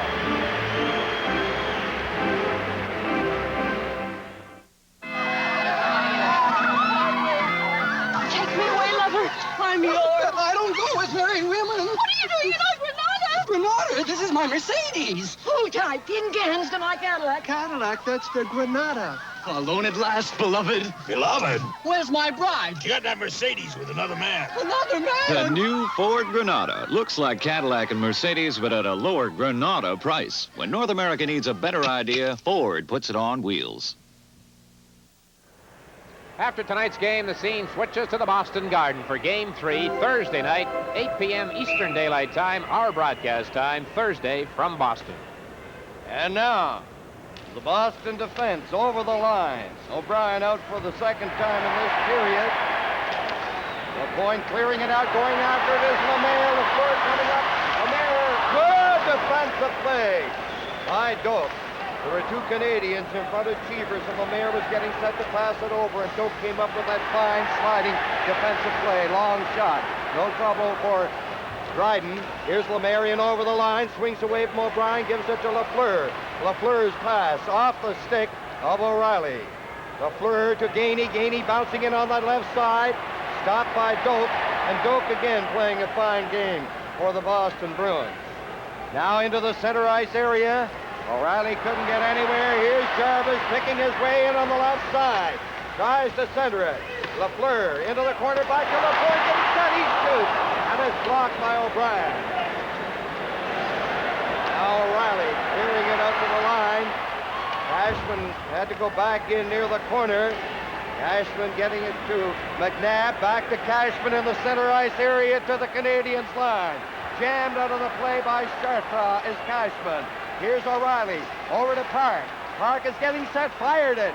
Canadians Chartrand lugging it into the center ice area. Chartrand stumbles and falls in the center ice area. Now Robinson ahead to Savard. Here's Savard taking a look. In it goes to Risebrough. Over to Lambert. Lambert getting it. It's Chartrand! And he fired it wide to the open side. A glorious scoring opportunity for Montreal there with Chartrand set up by Lambert. But Chartrand had the velocity but not the accuracy. Now it's back into the Canadian zone. Robinson hitting Risebrough with it to Lambert. He lost it. Cashman playing it back in for Smuts. Less than 10 minutes to go in the second period. 9.5 minutes to be exact. It's tied at a goal. Smuts jostling with Savard. Now the puck is onto the stick of Milbury. He hits the Montreal line. Savard takes over, failed to clear it out. Now Robinson, head manning it. Canadians starting out. In over the line, wide foul with Cornwallis going to not go! And Cheevers comes up with an enormous effort, getting his stick out there onto the stick of Cornwallis. Into the center ice area, head fake by Schmatz. He fired it wide. Here's Mondu ahead to Lambert into the center ice area. Pass broken up, Cornwallis goes after it. Cornwallis up on the left side. That wing had been vacated by Lambert, who goes to the Canadiens bench. In fact, the teams, both of them, changing while the play goes on. There's Miller bouncing into the corner after Nyrop. Nyrop taking it on his skate, lays it off the boards. Down the ice it goes. Cheevers laying it to the far side. An excellent action here in this second period. Middleton at center has Marcotte with him. Pass is broken up, picked up. Smith takes a shot. Nyrop got his stick on it. Here's Cornwallis at center in on the Boston line. He left it behind. He was watching the intended check. Marcotte to Middleton. Middleton across the line. The pass to Marcotte into the corner. He centered it right in front. Off the board. Ray-Jean Houle, a couple of players down in front of Dryden. Houle dumping it into the corner. Now it goes to Lemaire. He goes to the far side, using the defenseman as a screen. And he wasn't wide by too much on that far side. Now Marcotte over to Middleton. Middleton at the line. In it goes to Marcotte. He tried to dump it in front.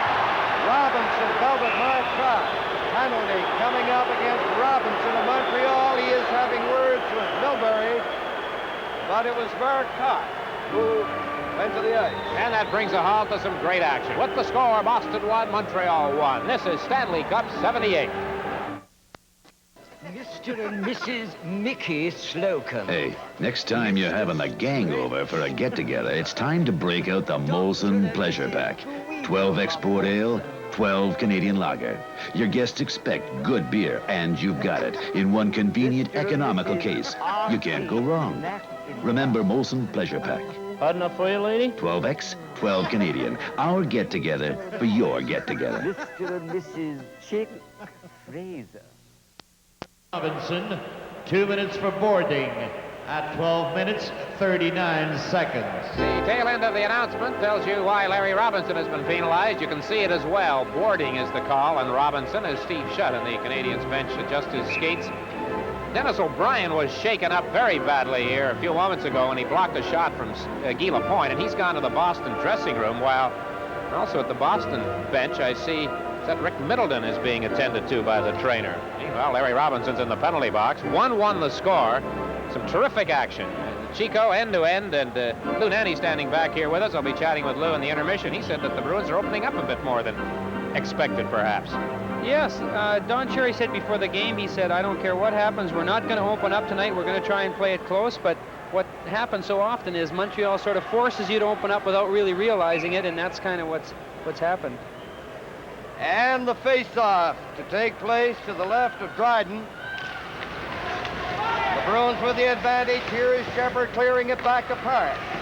Park laying it into the corner to Shepard. Cashman is right in front of the net. It goes to O'Reilly. O'Reilly spins around and fired it wide. Savard jamming his man out of the play. Shepard. Here is Cashman. Cashman is very nifty. He takes it in behind the net, goes to the far side. He drops it to O'Reilly. Shepard is right in front, and the Bruins lose it. With Jarvis shooting it down the ice. On the power play, the Bruins have Schmatz, O'Reilly, Cashman, Shepard, and Park. The Canadians are defending with Gainey, Jarvis, Nyrop, and Lapointe. In the penalty, 1 minute and 12 seconds left, and here come the Bruins on the left wing. It's Cashman. He's in over the line. Lost him.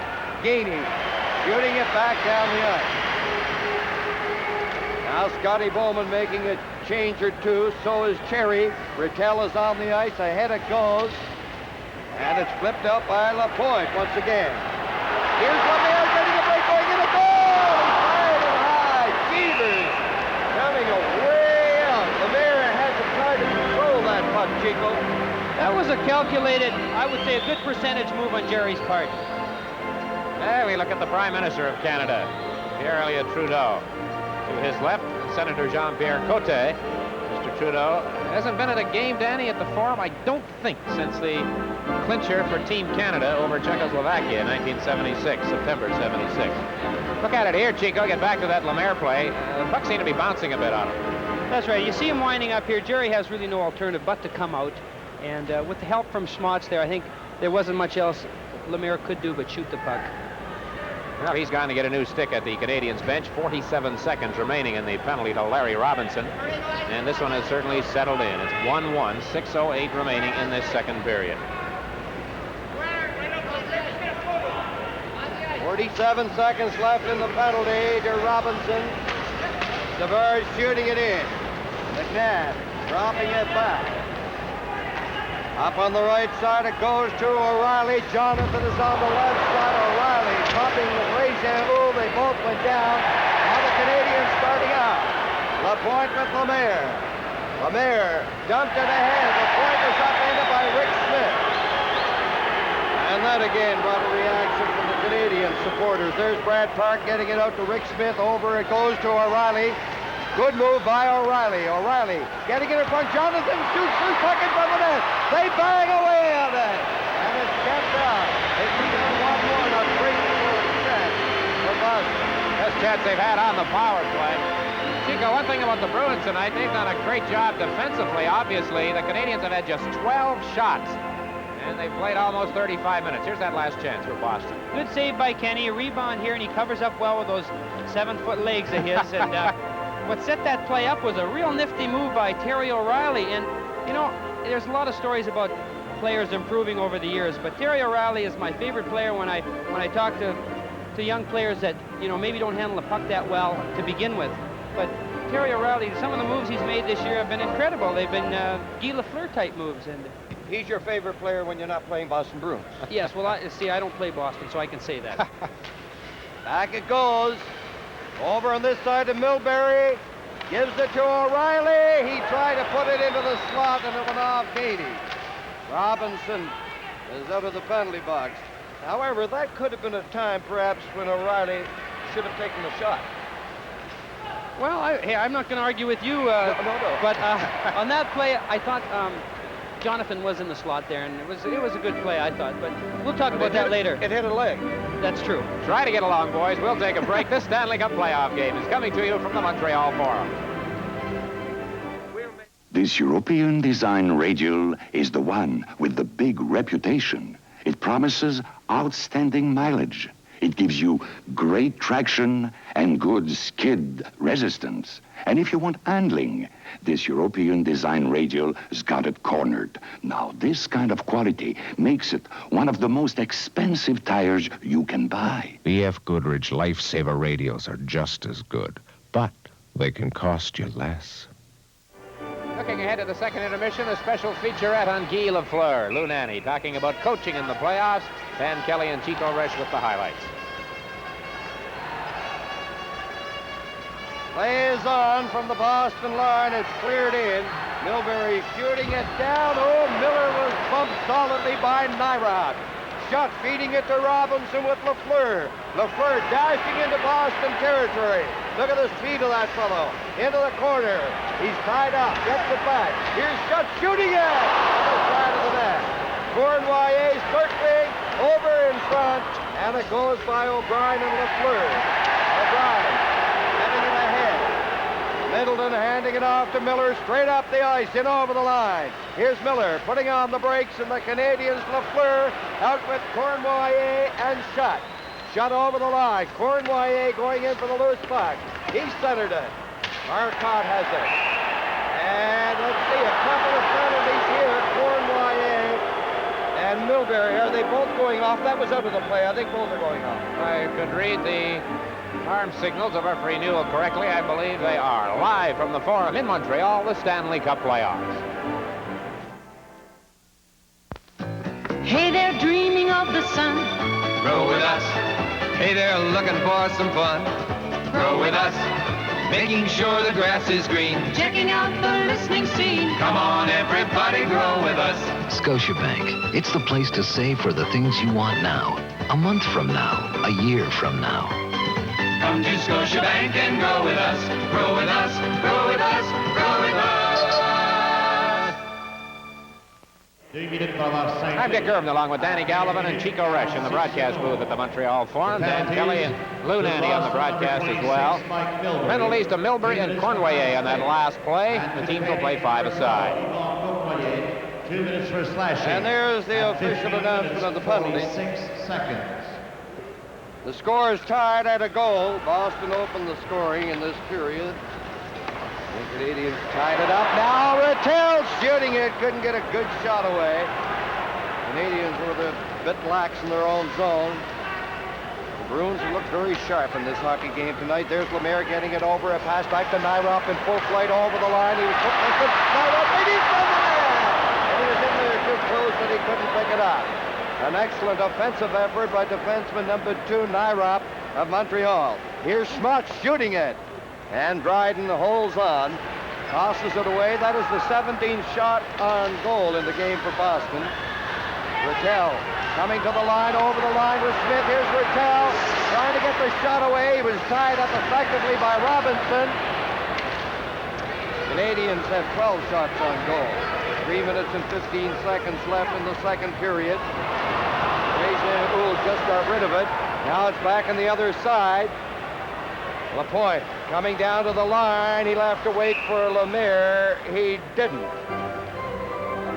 Boston with 17 shots. That last one was number 17. They had only 16 in all of the games Saturday, and they still have the Canadians at that total of 12 as we look at the Montreal bench, and I can assure you it's been a long time since a hockey game was played here at the Forum in Montreal with only 3 minutes and 2 seconds left in the second period when the Canadians had a total of just 12 shots at the opposition goaltender. Face off outside the Boston line. And Lafleur, along with Sharp, against Shepard and Jonathan for the Bruins. Milbury and Cournoyer with 42 seconds left in their penalties. Now Brad Park hands it off to Rick Smith. Here's Park. Park coming out slowly. He gives you that fine pass all the time. Out to Jonathan. Jonathan across the line. His pass went off shot out over the line. Now Shutter's back. Now Jonathan. And the crowd really reacted on that. Here's Park over to Smith. There's the shot. The rebound. Oh, Shepard flicked that one, and he just missed putting it in the far side. Canadian shot in over the line, and Park got back to knock it away from him. Now on the left side, Shepard. Playing it back to Park. Score tied at a goal, Shepard. On the other side, the penalized players are back on. Here's Brad Park. Park gets it to Jonathan, ahead on the left side to Shepard. His shot knocked down by Lapointe. Canadians getting rid of it, and they shoot it to center, and it's returned into Montreal territory by the veteran Doak. Now Lapointe with Gainey turning on the left side, and Gainey takes the pass. At center, gathering speed on the right wing. He barges in there, but couldn't catch up with it. Now Doak, ahead on the right side. To the line, Gainey feeding it back in on the move. 21 for the Canadians. Jarvis Cheevers cleared it. Marcotte getting it out over the line. Lapointe to Nyrop. Now back to Lapointe. Up on the left side, here's Gainey. Gainey putting on the brakes, back and shot! And Milbury and almost went by Cheevers. Oh, that was a dangerous play. Now Milbury coming down, takes a shot. Chico, I'll tell you what that reminded me of later when I get a chance. Now in on the boards they go. And the play is stopped. Milbury got his glove on it, didn't he? Correct. It reminded me of 1954 in overtime. Tony Leslie shot the puck. Doug Harvey, great defenseman, put his hand up, puck went in off his glove, and Stanley Cup was won that night on that goal. That's the way they're often won a lot of times. There you'll see, and the other thing was it went through Jerry's legs, which is even crazier about it. But hasn't there been a lot of crazy bounces tonight? A lot of open nets that have been missed. There you'll see it go through his legs. That's even more frightening. Yeah, I mean, when it goes through your legs, you figure it's in the net because you figure you're well positioned. So if it goes by you, especially through your legs, it's probably going to end up in the net, but it just went by the post there. Back to the play. Now it's Robinson in behind the net. 1 minute left in the second period. Robinson got away from Marcotte's intended check. Marcotte went down. Now they bump rather vigorously. O'Reilly. And that is Jarvis. With Robinson coming in to help out, and Brad Park is paired off, not too dangerously, with Savard. Lambert is having words with Rick Smith. Well, so far, there has not been too much in the way of physical activity, illegal physical activity in this series. No, it's been a very clean series, although I wouldn't you say tonight has probably been the most physical of the series. Of course, there's only been 2 games, but I think Boston would like to get into this type of thing.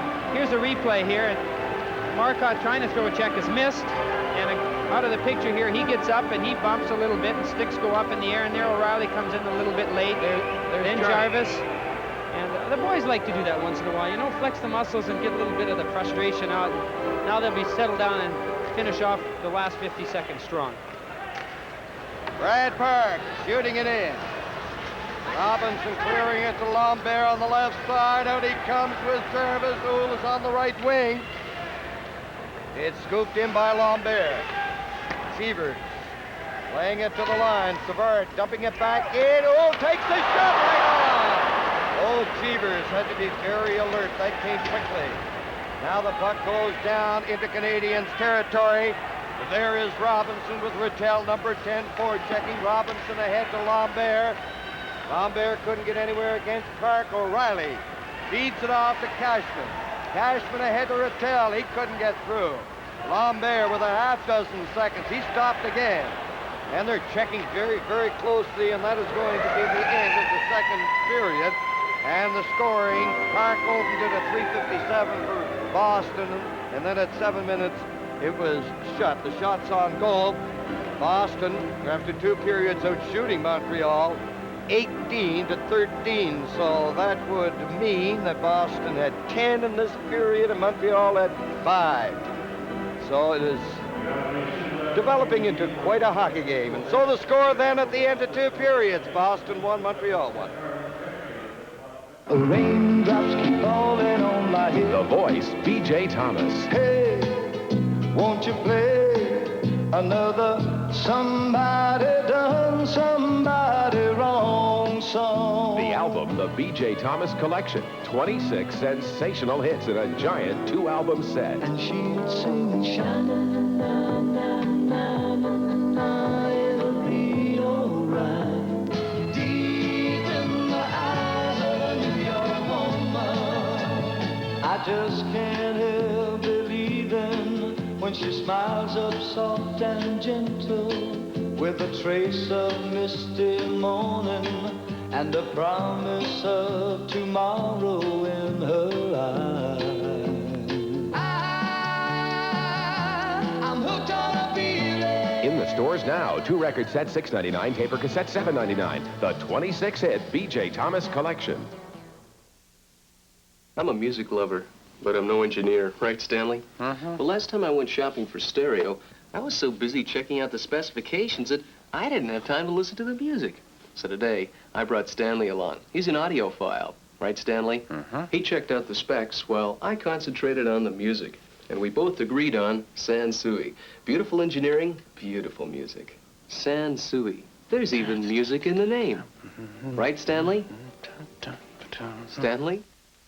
2 goals in that second period, bringing about the 1-1 tie. Brad Park opening the scoring for the Boston Bruins. Steve Shutt tying it for the Canadians. The Bruins outshot Montreal 10-5, and overall in the hockey game to date, Boston has outshot Montreal 18-13.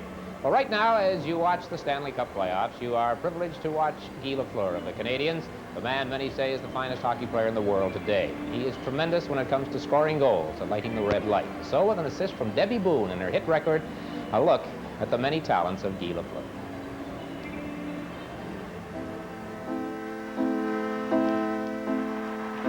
So many nights I'd say sit by my window, waiting for someone to sing me his song.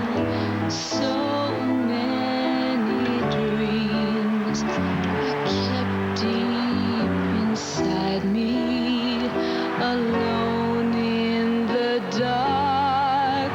But now you've come along, and you light up my life. You give me hope to carry on. You light up my days and fill my life with song.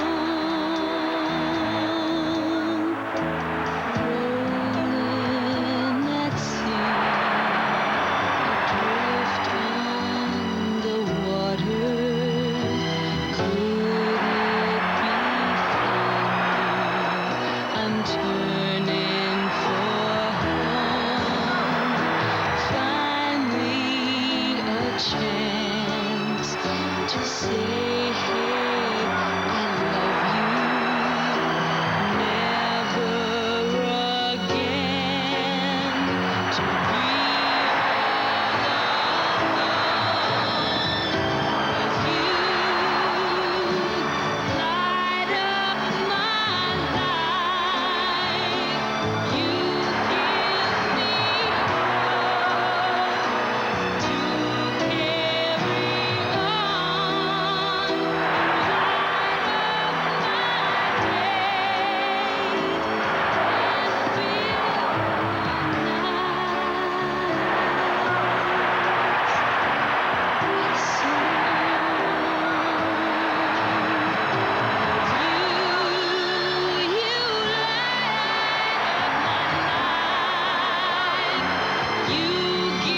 me hope to carry on.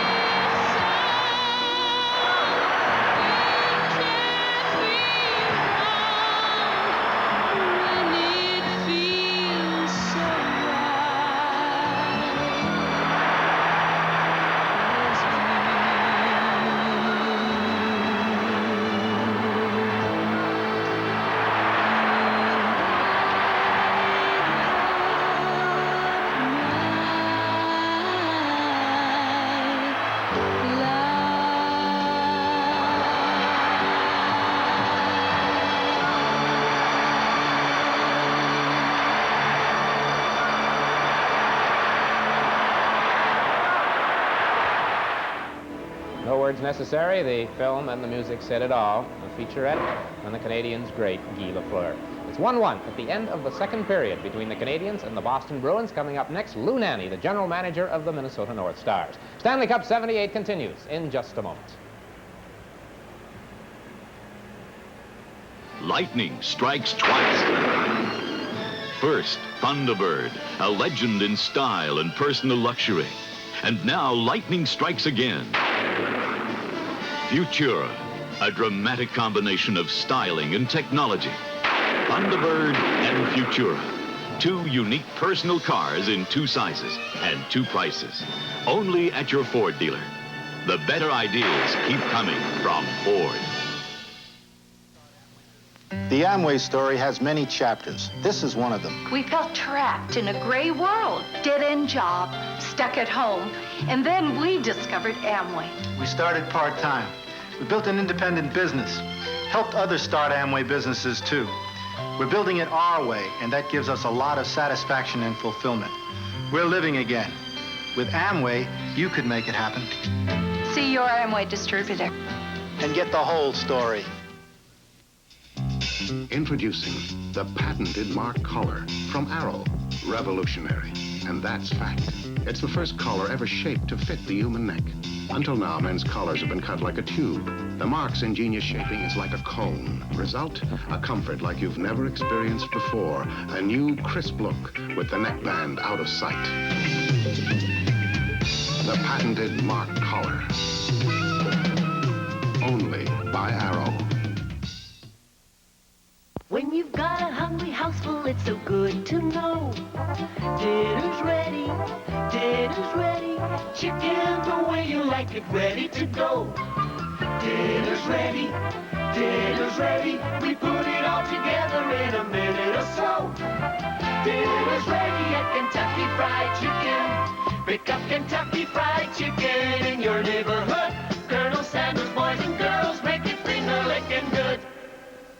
Lou Nanny, the general manager of the North Star, says he wants to talk to Sam Pollock about that number 10. Lou, Sam's not going to listen very closely to whatever you say. Lou is here to go inside the playoffs with us again, this time coaching in the playoffs. And Lou, football teams can prepare for their next opponent. You can't really do that in hockey too much because of the schedule, but at playoff time, maybe you can. Do they do it? Well, Dick, at this stage of the game, if they change anything, they could change it right in the dressing room. You know, when you've gone so many games and you're in the playoffs and the fellas are tired, you might have some aches and bruises. What you do is maybe even give them a day off like the Bruins did today or yesterday, and maybe just let the fellas who want to have a light skate have it. You might change systems, and that's just psychological. You're changing systems when you lose to give them something, some hope. You're saying, hey, maybe the coach got something. This is going to work for us. But you don't really have to do a lot of changing as far as your patterns, because basically you've tried them all during the season. You've worked on different things for different clubs, and somewhere along the line you've worked on a system that maybe you want to insert in the game like tonight.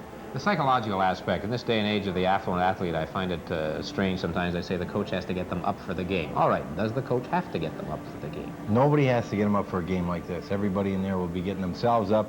And then when you've got individuals on a club, such as an O'Reilly and a Park, and if you look over on the other side and you've got a Cornway and a Savard, and fellas that lead by example, there's no need for anybody to come in and try and just get you up through words. People do it amongst themselves, and when you're in a playoff situation, you know the situation.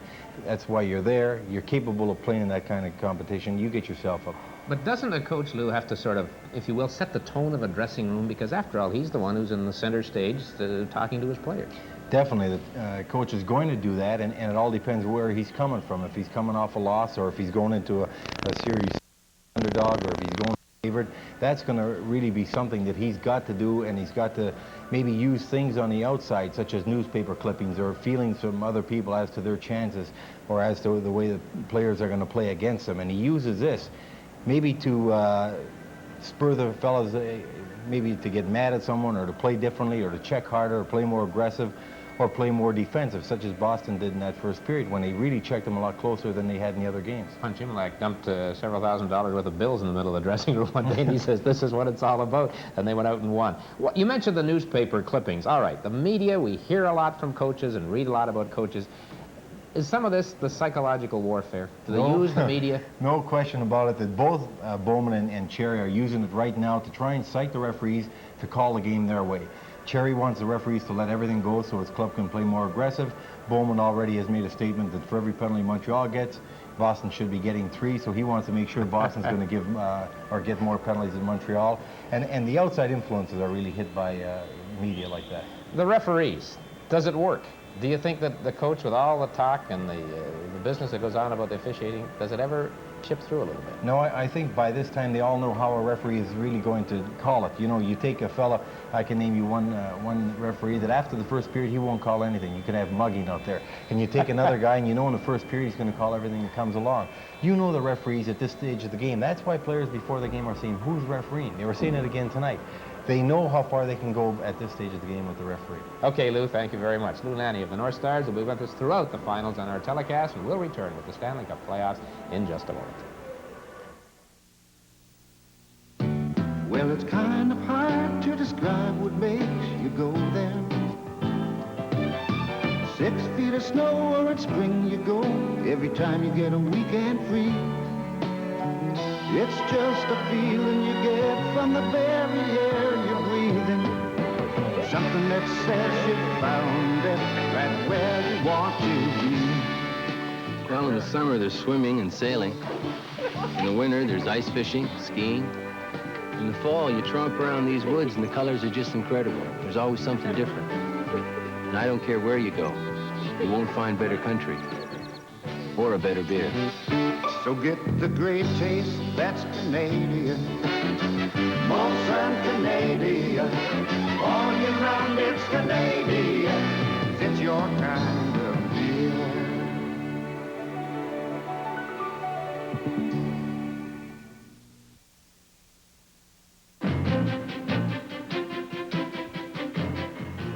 This is Ford Country, and this is Ford's lineup of tough four-wheelers.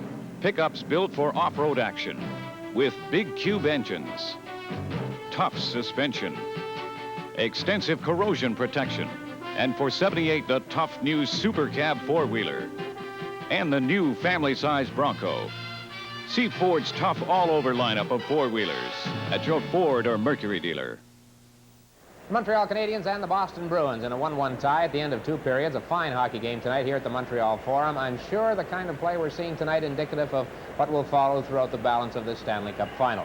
Game 3 in Boston on Thursday night, and we'll bring it to you. We'll be on the air at 8 o'clock Eastern Daylight Time from the Boston Garden, a place where the Canadiens played twice this past regular season, winning once and tying once. So that's Game 3 from the Boston Garden, Thursday, 8 p.m. Eastern Daylight Time. Hi again, everyone. Dan Kelly with New York Islander goaltender Chico Resch, and we have some highlights and a couple of goals to show the folks, Chico, from the second period. Brad Park for the Bruins, and then Steve Shutt for the Montreal Canadiens, as well as a couple of other near misses. Well, you know, it's amazing. The game could be 8-8 as well as 1-1 because there's been a lot of near misses and a couple good goals. And here we'll see the first scored by Boston, and it comes off the faceoff. Shows you how important faceoffs can be. And Dougie Jarvis doesn't lose too many, but there he loses one. And you'll see Brad Park. The interesting thing is here, he's going to get the puck back. Now, he's not really shooting to score. You'll see it's kind of just a half wrist, half slapper here, and he's really looking for the deflection by Wencek in front. And I think Kenny Dryden was looking for it too. And when it didn't come, it kind of caught Kenny off guard, and it ended up in the corner of the net. And that happens, you know, if you anticipate wrong, and we all do it. Bruins have scored 2 goals in the series. Parker scored them both. Now the Montreal goal. Here's a play where sometimes, you know, you do everything right and it still turns out wrong. Jerry makes a save and see he's putting it in the corner where he should, but unfortunately Steve Shutt's there. He pokes the puck and hits Steve's stick, or it would have been behind Steve, but it hit his stick and came right back on his stick, and he does that well. I'm not taking anything away from him, but again, everybody arrived about a split second late, and it was a 1-1 hockey game. Here we'll see some highlights now, some near misses. Jerry plays the puck here, and as much as he plays the puck, he's not going to play it perfectly each time. And there it hits a stick and poked through here, and Lambert is going to get the puck here. And Jerry's made 2 great glove saves, and here's another one. He just gets the corner of his glove on it, and again, just a super save from 15 feet. You're at the shooter's mercy, and his reflexes have been very quick. He's looked just sharp, and you know, he's really kept him in there. Cheevers, you mentioned confidence. He looks more and more confident as the game is going along.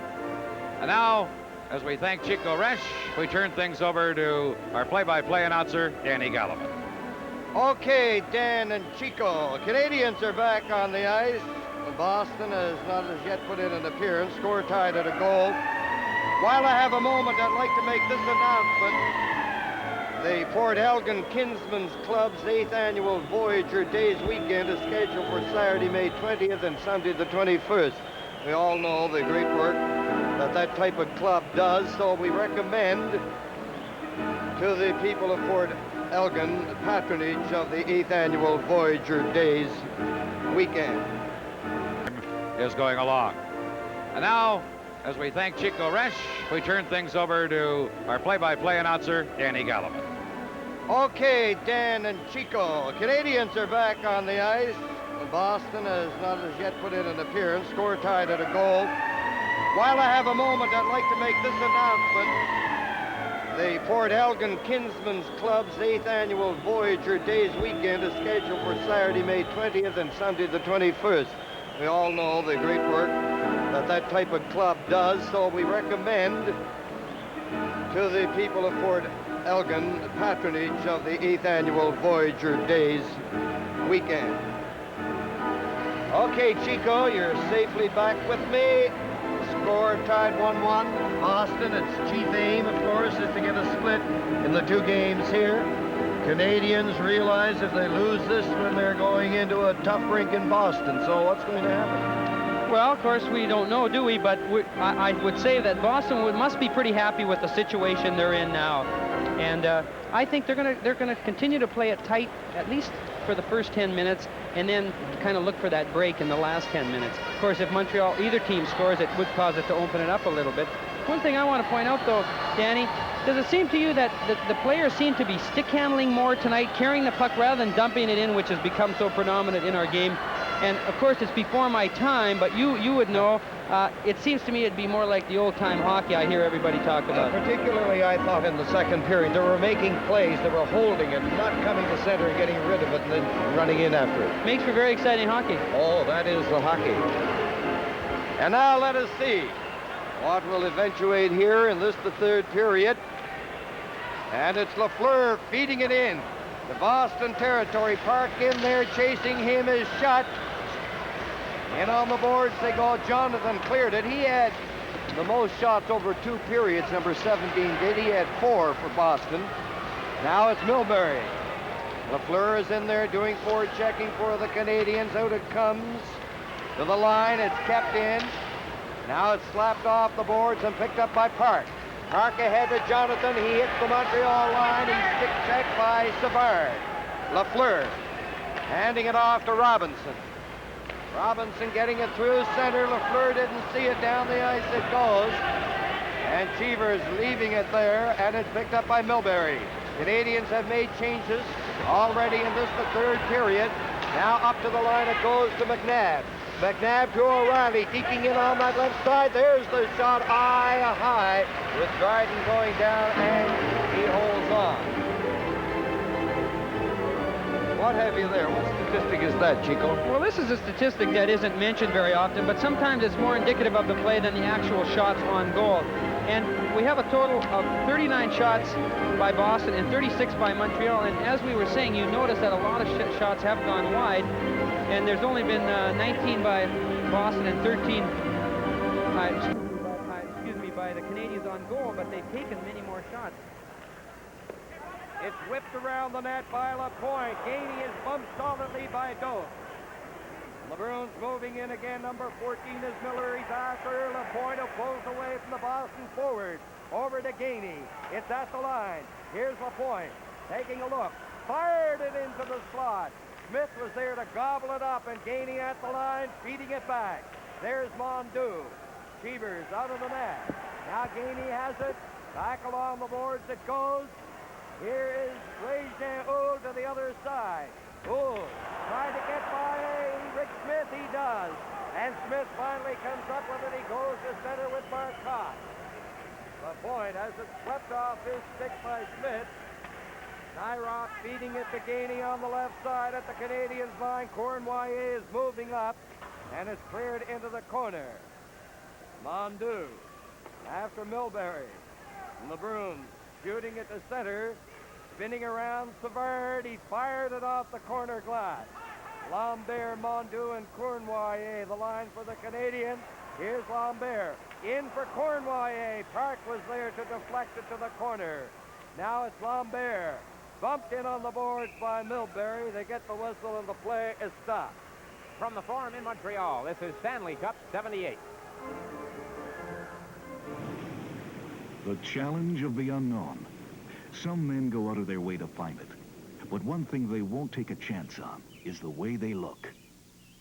So they use Brill Cream. Brill Cream conditions hair, keeps it looking healthy, natural. Keeps you confident you're looking your best. Brill Cream. For men who'll take a chance on just about anything but the way they look.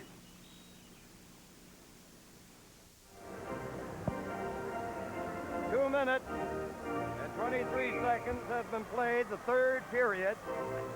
Rattel against Jarvis, and again Rattel got the face-off. Boston has won its share, certainly, of face-offs in this game tonight. Here's Risebrough clearing it in, and it is called on the offside. Dougie Risebrough with the rather large lower lip, a souvenir of the puck which struck him in the early part of the fourth game of the semifinal series against the Maple Leafs in Toronto. Boston 1, Montreal 1. Milbury, long lead pass. That will be icing with Robinson touching it. Well, there is John Rattel, no doubt a very, very big bat for the Bruins. He has scored over 80 points in each of his last 4 seasons. He had 84 this past year. I wonder if he has the longest name, Danny, in the NHL. Joseph Gilbert Yvon Jean Rattel. He's from the House of Royalty. He has to be with a name like that. How many names have you, Chico? Counting nicknames? Are we counting No, nicknames? no. Nicknames don't count. Gary Allen, is it? That's right. Close. Glenn Gary Allen. Drop the Gary and you're right on the money. But just Glenn Allen. I want to keep things simple. What's going on down here? There's a hassle about the face-off. Who's moving and who isn't, and Bob Gainey and Kerry Doak seem to be the reason for that small gathering of the clan. From the face-off, again the Bruins getting the draw. Middleton deflected it out.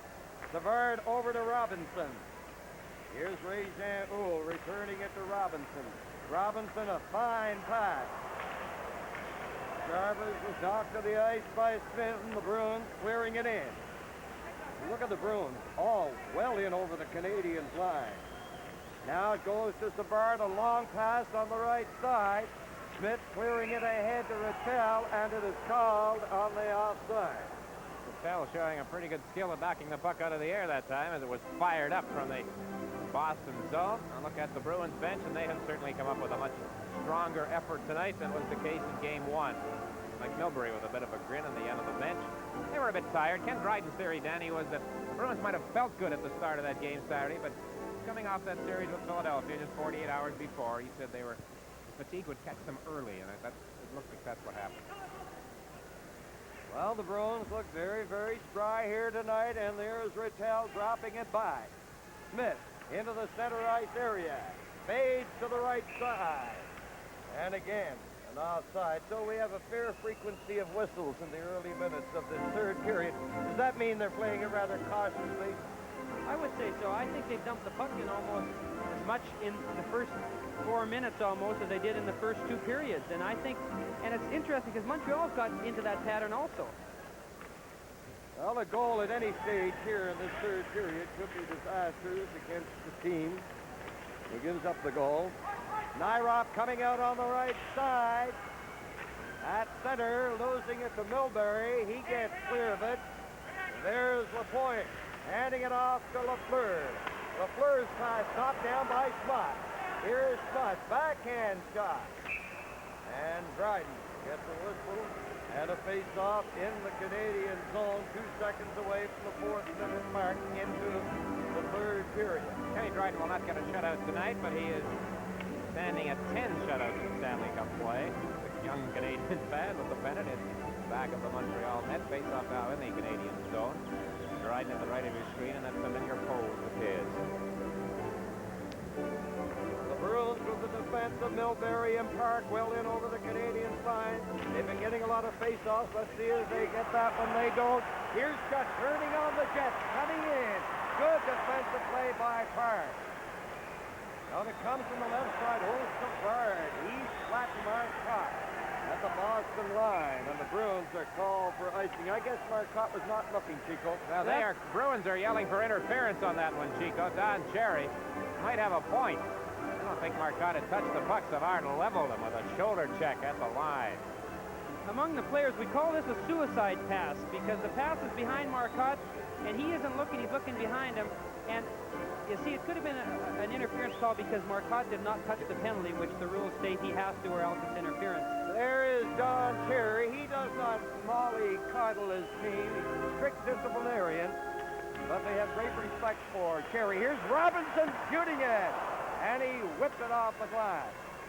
Miller knocking it into the center ice area. Lafleur is forced back by Marcotte. Marcotte staying with him. Now Lafleur giving it to Robinson. The score is tied at a goal in the third period. Robinson to Ray-Jean Houle over on the right side. It's whipped in by Lemaire. Lafleur upended by Milbury. And the Canadian supporters thought there should have been a penalty there. Boston Robinson clearing it to center. Robinson ahead to Ray Jean-Oul, turning with LaFleur and Lemaire. Over it goes to the Boston line, cleared in by Lemaire. LaFleur is in Boston territory. Tonight's Stanley Cup playoff game is coming to you from the Montreal Forum.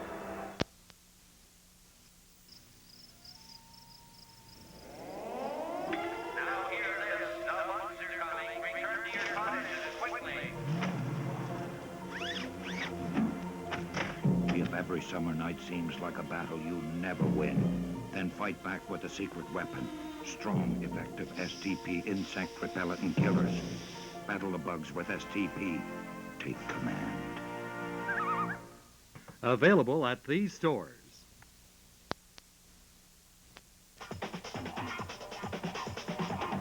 CBC covers the Commonwealth Games August 3rd to August 12th. Face off outside the Boston line. McNabb against Ricebrough. Canadians got the draw, but it went on to the stick of Jonathan, who pumped it into the Canadian zone. Savard around the net trying to shake off O'Reilly. Now Savard takes a look. There's the pass to Lambert. Broken up on that pass off a stick by O'Brien, who bumped and knocked Lambert to the ice. Here's McNabb. McNabb over the line. Low shot wide. Robinson clearing it to the boards. O'Reilly going after it. Still after it.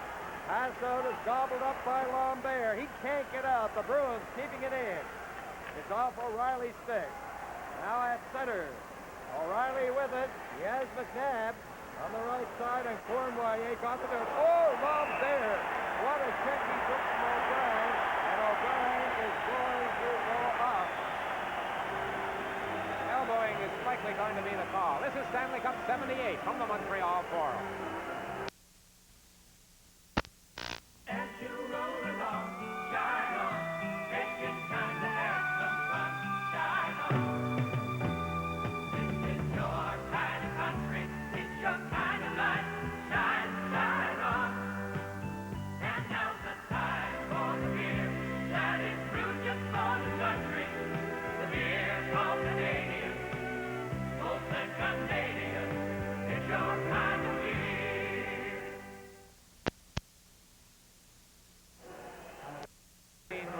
Could be an important moment in the hockey game. Dennis O'Brien has been penalized for elbowing, and here's why.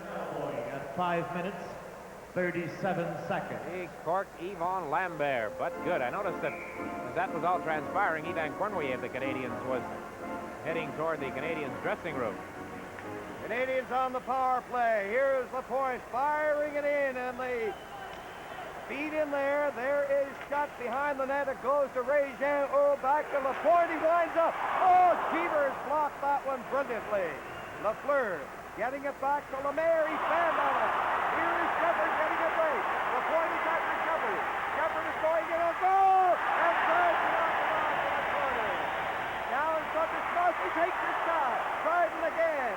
And Dryden covers up. Was feverish action down there in the Canadian zone. Canadians had only one shorthanded goal against them all season, Chico, but they get awfully close to one right there.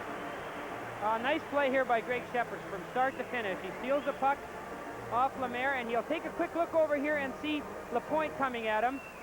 And Lapointe dives, and Kenny, again, using good stick work here, poke checks him and knocks it off in the corner, and he thinks he's out of trouble, but no, that's just a start, because well, here's another look at it.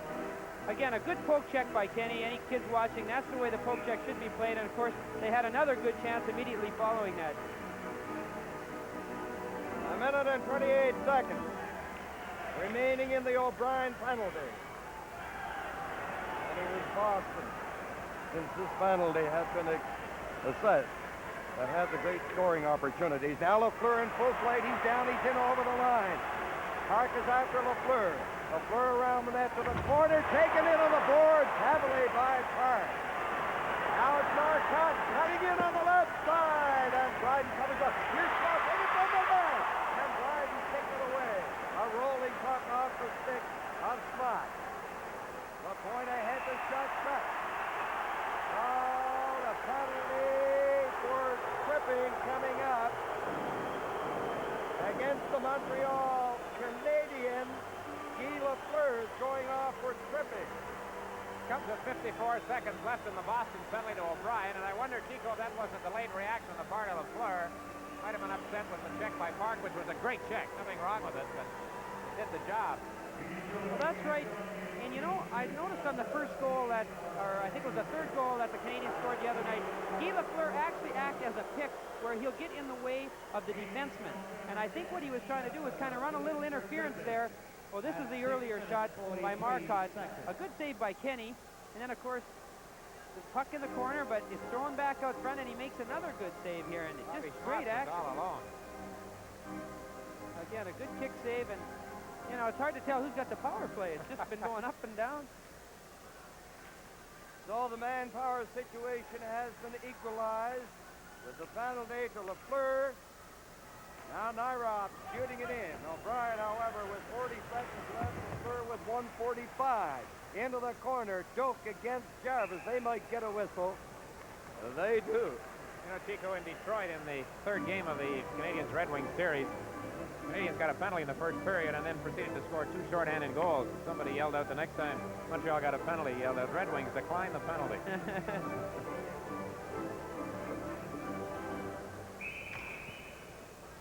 12 minutes and 58 seconds remain in the third period. Now Savard comes over to take over on this side to take the place of Nyrop on the left point. Montreal, everybody up for the face-off between Jarvis and Rittal.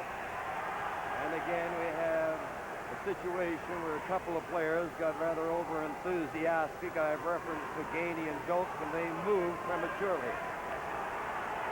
Now Gainey and Doak getting sticks up on each other. Back it goes from Gainey's stick, and it's out over the line, down to Dryden. Now there are just 25 seconds left in the O'Brien penalty, and barring further penalties, the Bruins then will have the advantage. Right now it's by the side. Here's Jarvis getting it over to LaPointe, broken up by Milbury. Middleton going after it against Savard. Jarvis clearing it out over the line. Milbury back into Rittal. Over it comes to Middleton. Knocked away from him by Gainey. And it is Savard taking his time. To LaPointe. O'Brien is out of the penalty box, and now the Bruins will have the advantage for a minute and 2 seconds. Savard sending it down the ice. Scores tied at a goal. And this is the third period, nearing the midway mark. Up on the right side, it is Middleton. Cashman is on the far side. Canadians breaking it up. Ray-Jean rolled it back. Here's Brad Park, the leader of the Boston team. Park, over it goes to Smith on the right side to O'Reilly. O'Reilly into Smith. He got rid of it, and Savard shoots it down the ice. Beavers got a jump on the play by clearing it up on the right side to O'Reilly. O'Reilly to McNabb. In over the line, Cashman. Cashman on the backhand. Savard knocked it away. McNabb falls. It's loose. Ray-Jean shoots it down the ice. And the penalty time remaining a half dozen seconds. The Bruins are not going to have time for another power play rush. Now Lafleur is back on the ice. Robinson clearing it ahead. Lafleur goes to the bench. Here's Park going to the Canadians line, putting on the break. Canadians starting out. Risebrough with Cornwallis. Risebrough going in! And he fired it wide. He used Cornwallis as the decoy. Now it's Cashman. Back in on the right side, rubbed in on the boards by Robinson. O'Reilly bolted Risebrough. Cornwallis over to Lemaire. Here's Lemaire. Shooting it across the line, and Doak fired it out. And the fans over there behind that glass to the left of the Canadians players' bench did some ducking. Now, Doak bumped Lambert, knocked him down. Here's McNabb at the line. He lost it. And the stick was above the shoulder making contact. With the score, Boston 1, Montreal 1. This is Stanley Cup 78.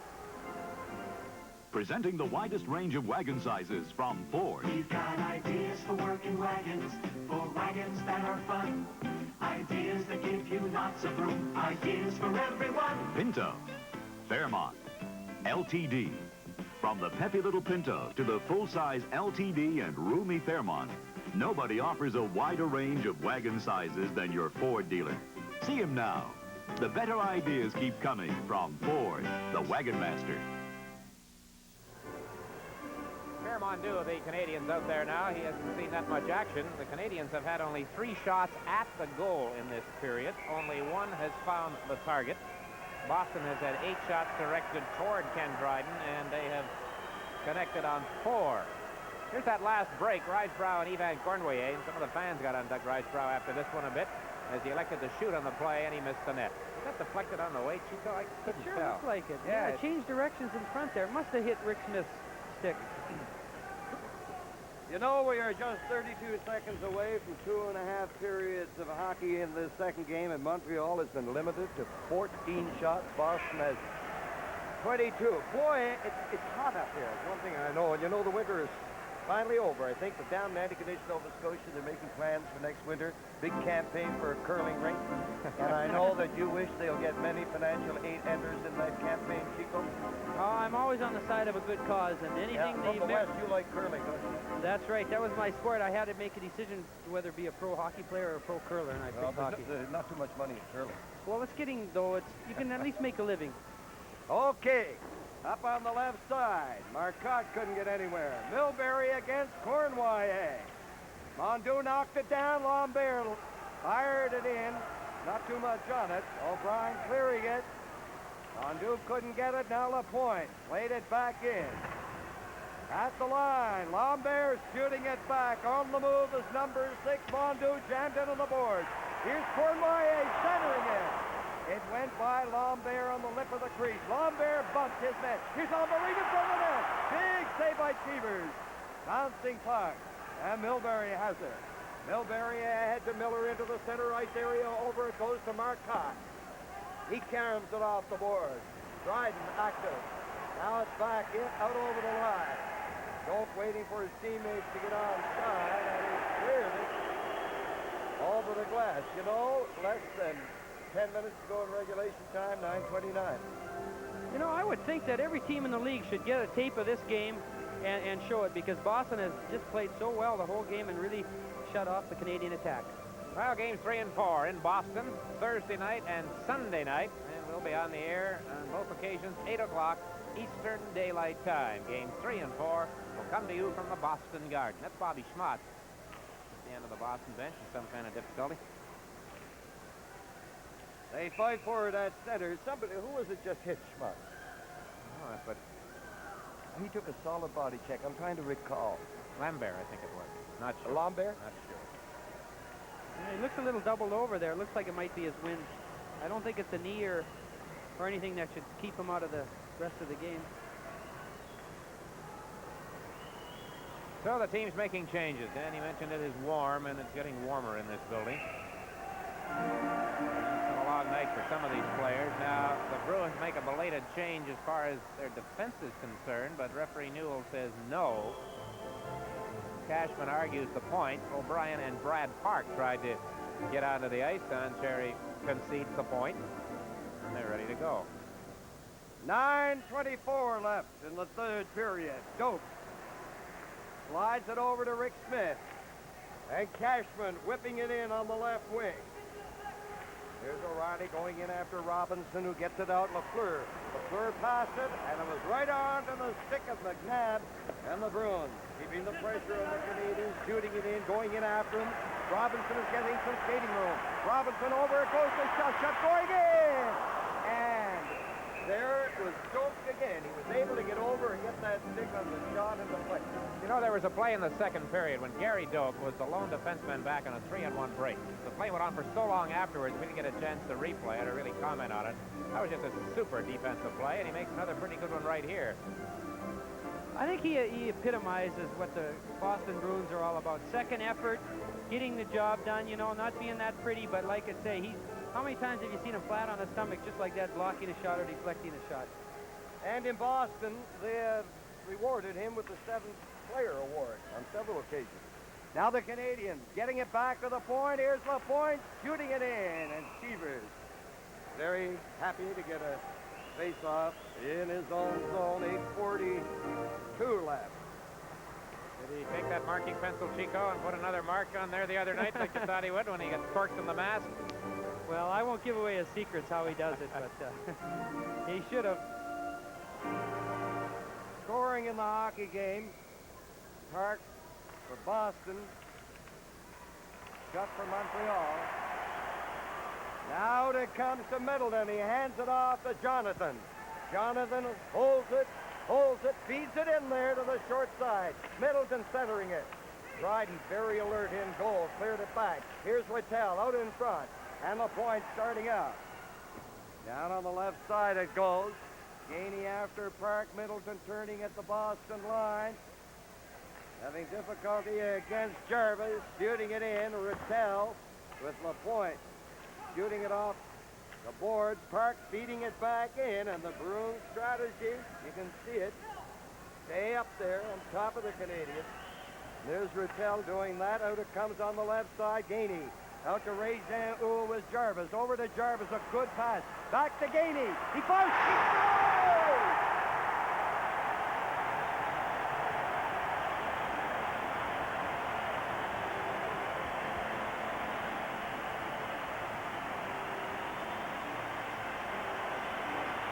.48 remaining in regulation time. The Canadians off the bench to congratulate Bob Gainey and indeed Doug Jarvis for the setup.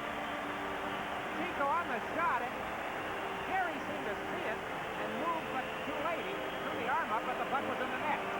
Well, that's right. You don't consider Bob Gainey a sharpshooter, but you won't see a better shot than this here. It's hard to tell. It appears that he may use Park as a screen here. I'm not sure, but he gets good wood on it and up high, just in the crook of Jerry's catching hand. And like I say, just a super shot that maybe didn't look that difficult from up here. But we'll see from behind here. I think he got more on it than both Gary and maybe even Bob expected, and it kind of surprised him. So Montreal in front, 2-1, 7:40 left in regulation time. There's Marcotte against Lafleur. Lafleur getting it out to Shutt. Shutt still with it, hands it off to Lemaire to Lafleur. He has to chase it off the boards. Now O'Brien. Up on the boards, Robinson keeping it in to Lemaire. Here's Lafleur over on the other side. Pass was too hard. It got by Shutt. He was in the clear. There's something back away. And as Keevers stymied Lemaire. This Stanley Cup playoff game is coming to you from the Forum in Montreal. How are sales in Toronto, Brian? The essential thing about a meeting is you meet. What if you can't? One of the most ingenious ways of getting together is in not going anywhere at all. The conference call. Same situation in Calgary, Frank? Different people in different cities, all connected simply by one of you dialing 0 and asking for the conference operator who sets the whole thing up. Dennis, would your boys in San Francisco agree? If you have to have a meeting and can't go, call the conference operator and have it anyway. Well, there you have the scoring play at 12-12. Bob Gainey, his second goal of the playoffs. Houle and Jarvis assisting. Face off in deep Boston territory. Riseborough against McNabb. Now it's back to Cournoyer. Cournoyer plays it behind the net. Cheevers trying to get it up to a player. Canadians keeping it in. Here's Riseborough. They fight for it. Riseborough still with it. Takes a look. Park knocked it down. Out to Lambert. They get to Cournoyer. Cheevers chasing it. And Riseborough tried to tip in a wide shot by Cournoyer. That was beautiful to watch Cheevers going after him. It may have been dangerous, Chico, but it was exciting. It's over the glass. Tell us about the maneuvering by Cheevers. Well, I got to say, that is an original move. I have never seen anything like that before. And that's one thing about Jerry. He always gives you a little bit more than you pay for. And here it is here. He would have followed Cournoyer all the way to the Boston bench if he would have had to. Just like a defenseman. He just hangs in there. He just about stopped it with his back, but he just hung in there till the last minute. And it doesn't really matter whether you stop the puck as long as you force the player to either shoot wide or hit you with it. And Jerry made just a great save. 2 in a row, really. Here it is again. Not pretty, gets the job done. That's all you can ask. Cournoyer's even laughing. He can't believe it. He's never seen anything like that. Well, he hung him out to dry there for a few seconds.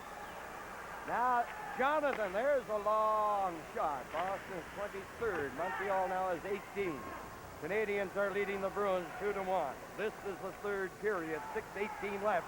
Here's Gainey in over the line. He's bodied. Puck is loose. Jonathan is upended by Jarvis. Here is Middleton getting rid of it through the center ice area. Pouncing on it is the point. And now you'll see Montreal moving up, trying to get the Bruins tied up in their own zone. They're all in there, the forwards. Poole, Lemaire, now Gainey goes off and Lafleur comes on. Boston with a line of Middleton, Rattel and Jonathan. Here's Rick Smith bringing it back in for Middleton. Middleton tied up neatly by Nyrop. Good defensive play by Nyrop, number 2. And it was gloved. Gloved tight. Well, the Bruins almost cashed in on an errant pass off the stick of Guy Lafleur, but Bill Nyrop, the big fella from Edina, Minnesota, by Notre Dame University, made the defensive play, as Danny mentioned, and he hung on to the bitter end. Chico, he's a very, very improved player, isn't he? He is. A little trivia question. I think everybody realized he once tried out for the Notre Dame football team, but do you know which position? Quarterback. That's right. That says a little bit about the mobility, and he's not considered one of the best mobile defensemen the Canadians have, but he was a quarterback, and you know they have to be mobile. You know who beat him out? No, I don't. Tom Clement. Oh, yeah? Play now the Ottawa Rough Riders. Yeah. Another trivia question. You're 2 up. Chico, this dick is amazing, Oh, isn't is he? What a man. Now Robinson clearing it. Out it comes into the center ice area. It's whipped off a leg by Schmott. Robinson ahead to shot. He looks over on the other side, taking on the skate of Lemaire, making that head fake. In it goes, and Lafleur was skating the other way. Brad Park, he is the lone Boston goal. Gainey and Schutt having scored for Montreal. A fake pass by Milbury to Marcotte. Marcotte in over the line, back to intending that one for Schmott. It ends up in the corner. Robinson. Now less than 5 minutes to go. Canadians getting rid of it. Down the ice it goes icing. That is not a particularly good thing to ice the puck at this stage, is it, Chico? You haven't got time. Live from the Forum in Montreal, the Stanley Cup playoffs. Get away, make your getaway from the city. Get away with the Johnson. Get away, make your getaway to a place in the sun with number 1. Get away. Go with the Johnson. Go with the Johnson. For 50 years, more people in the world have been getting away with Johnson's than with any other outboard. Coaches who were co-coaches for Team Canada in 1976, and since then have opposed one another twice in a row in the Stanley Cup final. Chico, how about these icings? You got about 10 seconds. Well, Montreal's tying them up well in the center zone, so they don't want to give them an advantage by having to face off deep in their own zone. And they're doing that right now, and there's Rick Smith firing a shot that's blocked. Here's Cornwallis. He has excellent speed. Cornwallis going in! And a scintillating maneuver by Cheevers. As good as got right over the Cornwallis. Blocked at point blank range on the lip of the crease by Cheevers. How about that, Cheevers, on these 2 Cornwallis scoring efforts? 2-1.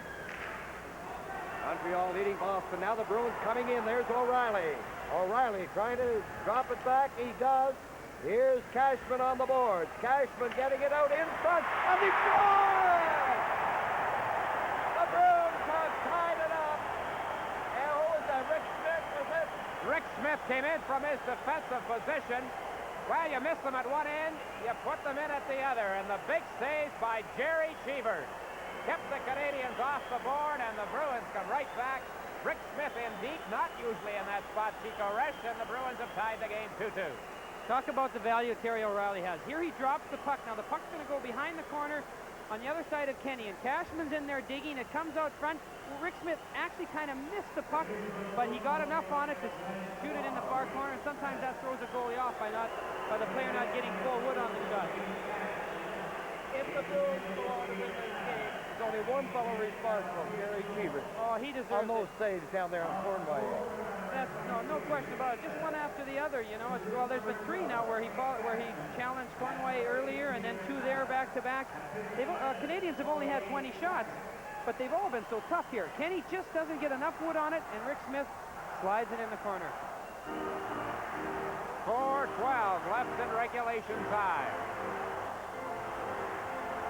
This has to be, no question about it, a big, big lift for Boston. Oh, yes. It's going to be interesting to see now if they don't sit back. I think they should take the play to Montreal. Now, Canadians starting out. Lafleur on the right side, going after Cashman. Montreal with Lemaire, Shutt, and Lafleur. The Bruins with McNabb, O'Reilly, and Cashman. Score tied at 2 goals. There's Park with the look. Ahead it goes, and it's called on the offside, and with 3:47 to go, and the scarcity of goals in this game, you have to say that overtime looms rather large. I agree. Scoring play, Rick Smith from Cashman and McNabb at 15:48. And that makes it 2-2. The point I was trying to make, Danny, with 3:47 left, you're almost into overtime, and so you're going to have to score the next goal, and I think Boston should try and carry the play to Montreal. Now on the right side, Schmutt shooting it in. Savard is in there, watched by number 19, Shepard, a pass to Robinson. Here's Robinson gathering speed on the right side. He can move. Robinson over the line, trying to get in there, knocked off balance, and then knocked to the ice. And they're going to get a whistle for a face-off to the right of Beavers. Every face-off in the end now is so very, very important. And as you said earlier, Boston's had great success in the face-off tonight.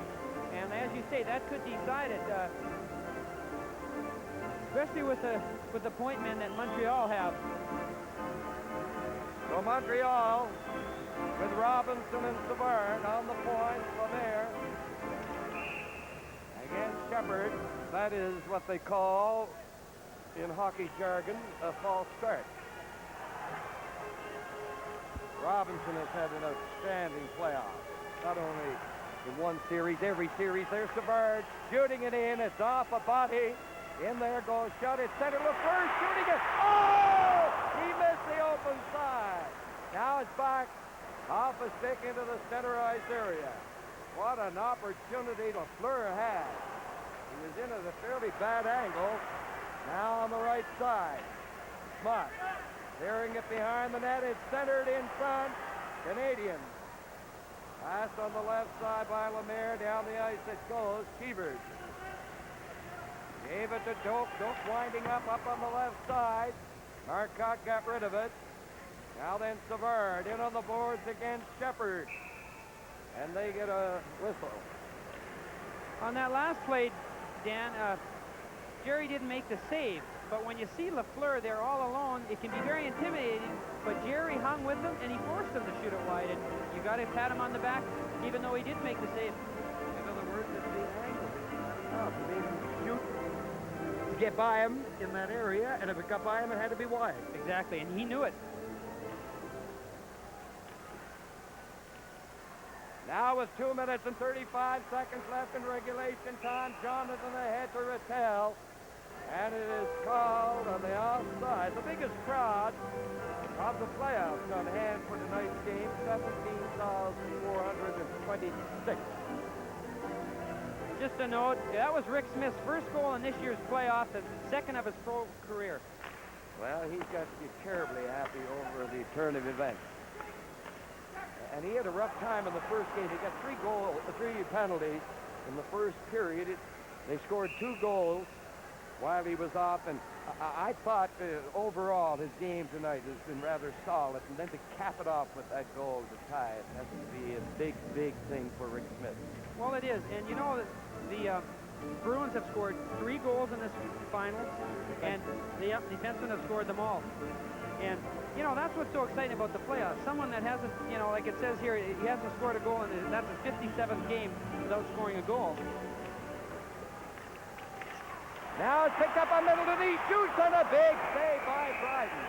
Nyrop has been injured, and what a chance there for the Bruins to take the lead as Middleton with perseverance, took the puck away. I think he took it away from Nyrop, didn't he? He did, and that's what caused the injury. As he lifted, or attempted to lift Nyrop's stick, his stick came up and hit Bill in the face, hopefully not the eye, but it appears that he was struck in the face. And, you know, that's a scary thing, just because with the stick and the force you try and lift the player's stick with is quite severe, and if you happen to miss his stick, like Middleton did there, and it hit Bill Nyrop flush on the face. Here it is again here. You'll see here, he's going to attempt to lift the stick, but he missed, and boom, he struck him in the eye, and of course the referee can't call, whistle the play dead till Montreal has possession or touches the puck, and that resulted in a good chance. Very unfortunate about these eye injuries. You know, most of them are accidental. Oh, yes, yes. Anything to do with a stick and the stick up around the face is always accidental. But, you know, it's amazing the way the body's built.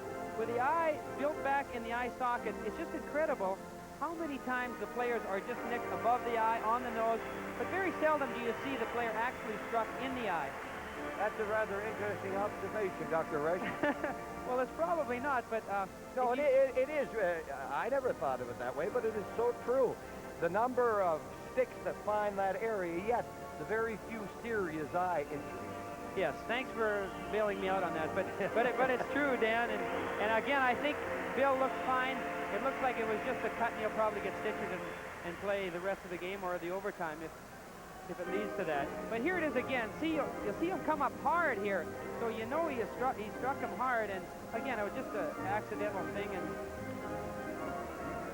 really unfortunate. Well, we'll try and get word as quickly as is possible, and we all hope that there is nothing serious on that injury, certainly no eye injury.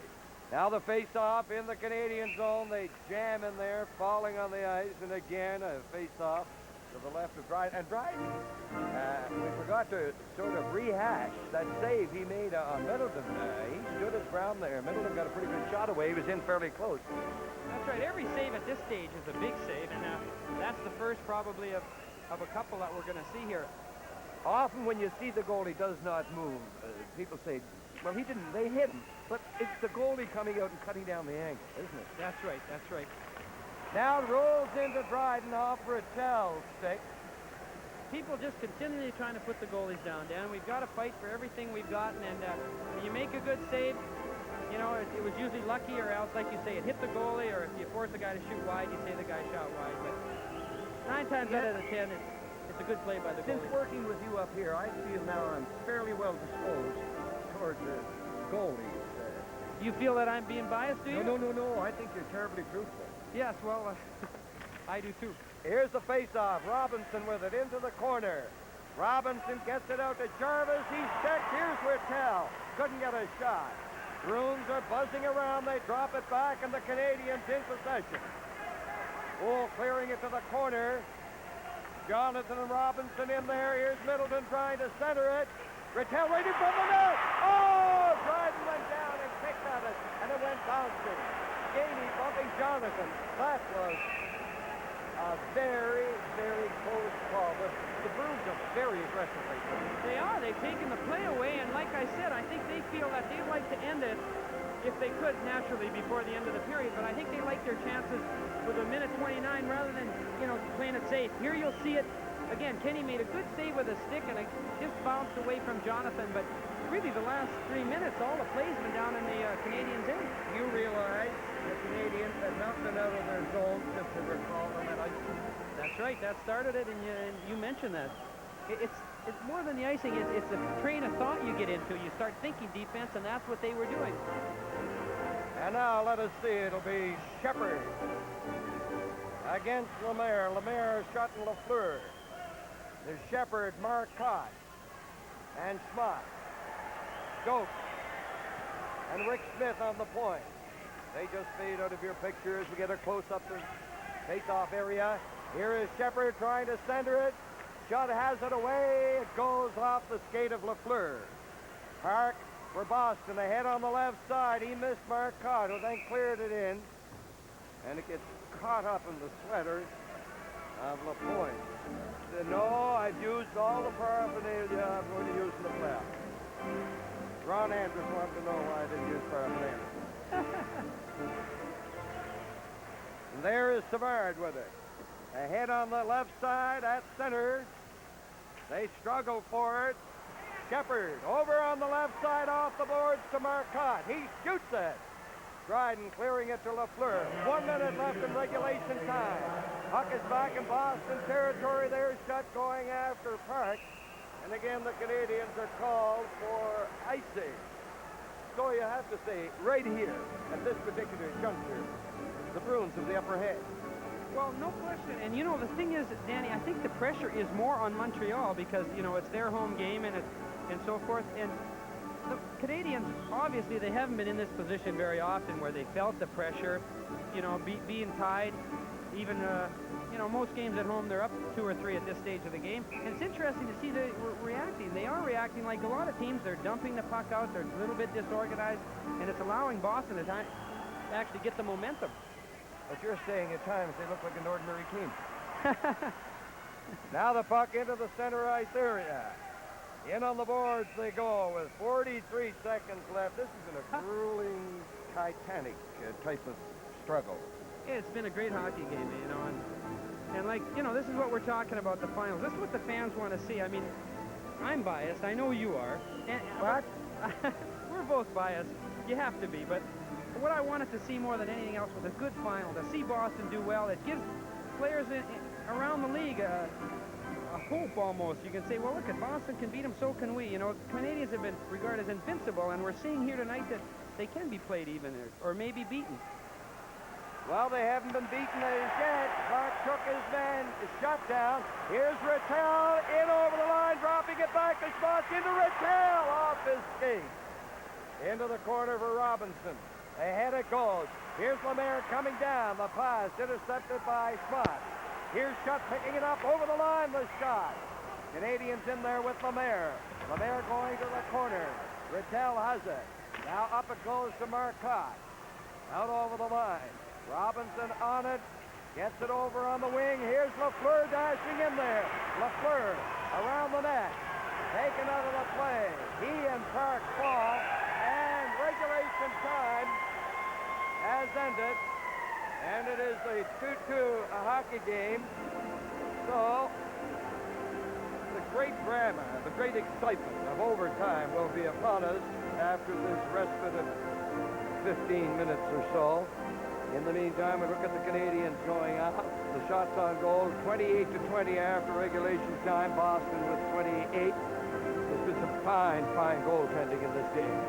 Well, it has. The goalies have really taken over in the third period, both of them making one great save after another. So the score at the end of regulation time, Boston 2, Montreal 2.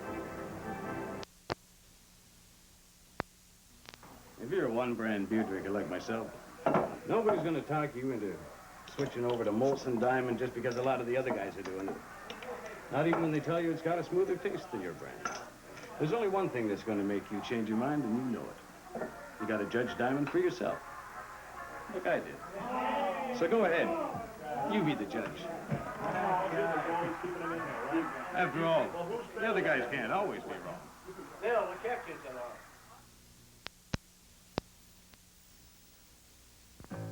Hey there with that car to buy. Grow with us. Hey there with that knot to tie. Grow with us.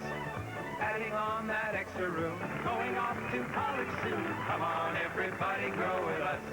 Scotia Plan Loans, a low-cost, convenient way to get yourself growing in dozens of ways right now. Come to Scotia Bank and grow with us. Grow with us. Grow with us. Grow with us. Hi again, everyone. Dan Kelly as we head for sudden death overtime in this second game of the Stanley Cup Final Series, recapping the third period in a great hockey game. Bob Gainey gave the Canadians the lead from Jarvis and Houle at 12-12.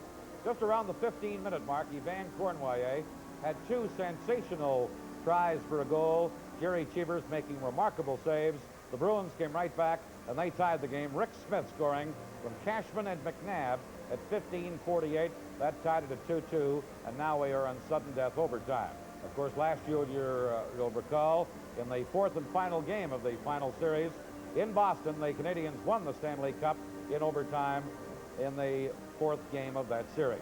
We're going to have a little bit of an overtime chit-chat with a great star, a Hall of Famer, Jean Beliveau, and a newcomer to the National Hockey League, rookie Mike Bossy of the New York Islanders. Jean, if I didn't know you so well, I might say we could call this interview or this session the old and the new, but I know you're a nice guy and you wouldn't like me to introduce you like that. Jean is still active, of course, as the vice president with the Montreal Canadiens, a member of the Hockey Hall of Fame. And Jean, you scored one big overtime goal for this Montreal club. That was in the 1969 Stanley Cup semifinals against this Boston Bruins. I believe you remember so, it well? against Boston. Second overtime. Yeah. Kind of game like tonight. If I remember right, the score was 3-2. That puck went around the board, and Fergie ran, I think Ori was playing, and Fergie went after Ori. Ori threw that puck around, and Provo just got it inside the blue line. And I just gave Claude a little yell. And Green was playing and tried to stop the shot, but I just had time to wrist shot, let it go, and about the same plays that Bavgani shot scored his second goal tonight. And that goal won the series against Boston and sent you into the final against St. Louis, and you won the Stanley Cup that year. Went to St. Louis after. Mike Bossy, your first Stanley Cup overtime game was Game 2 of a series earlier this year against the Toronto Maple Leafs, and bingo, you get a goal in it. Yes, I scored the goal in that overtime game. I had at least 3 tries to get it in, and the puck kept on bouncing out, and finally I was able to swipe it in. Mike, just a sensational season for you.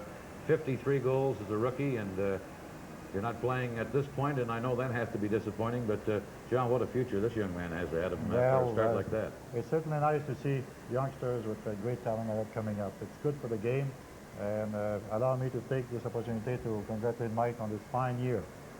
He made some great play, great goals. Certainly like his wrist shot. Gets it away rather quickly, doesn't he? It's certainly nice. Today you see too many slap shots, and especially when a guy has to take a long wind-up.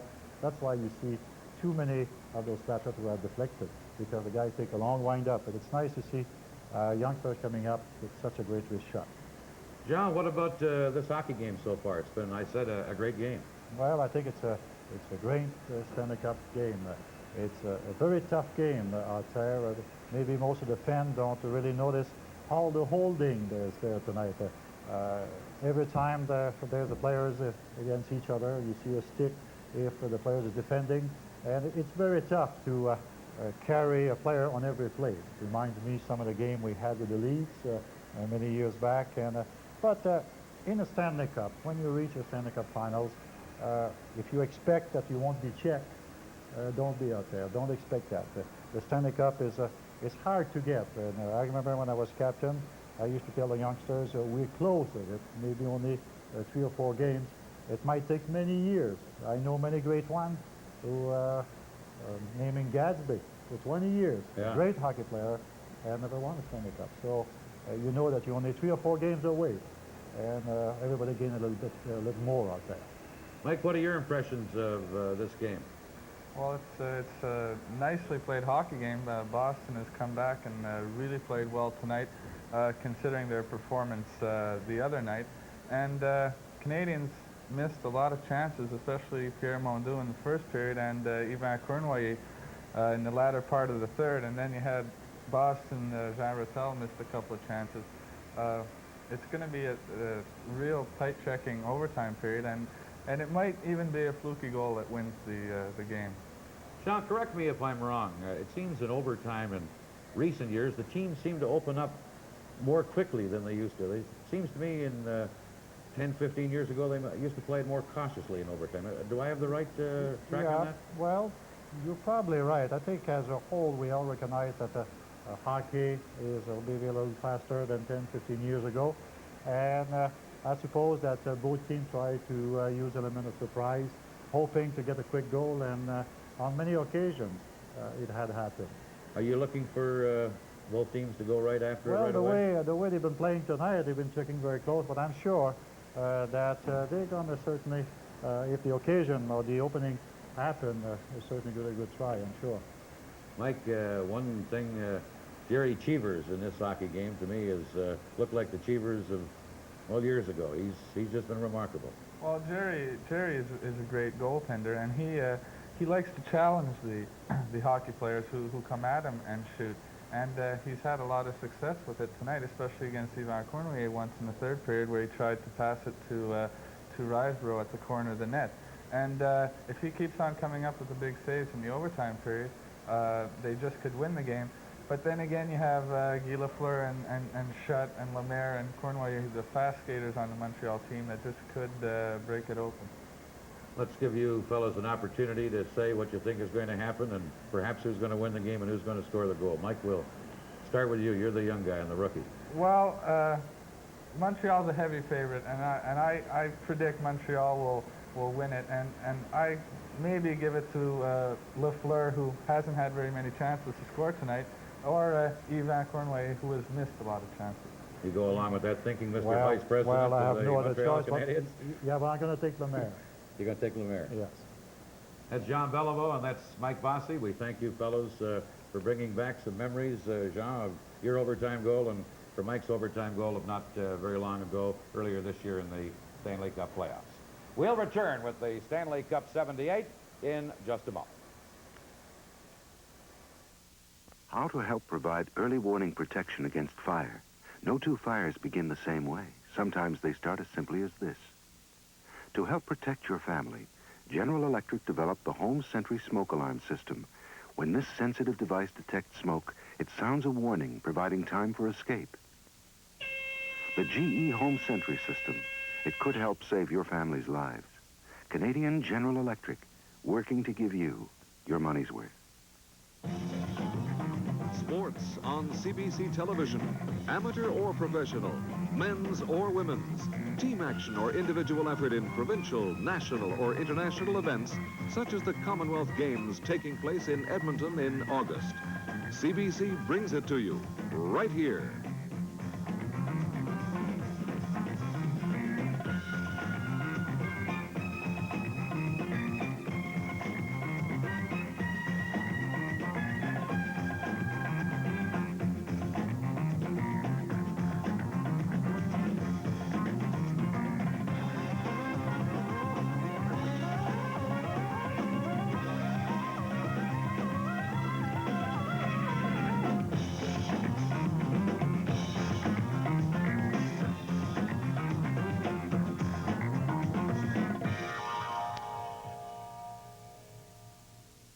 Lou Nanny, the general manager of the Minnesota North Stars, a regular on our Stanley Cup Finals telecast. Lou, a quick comment from you on the third period of regulation time.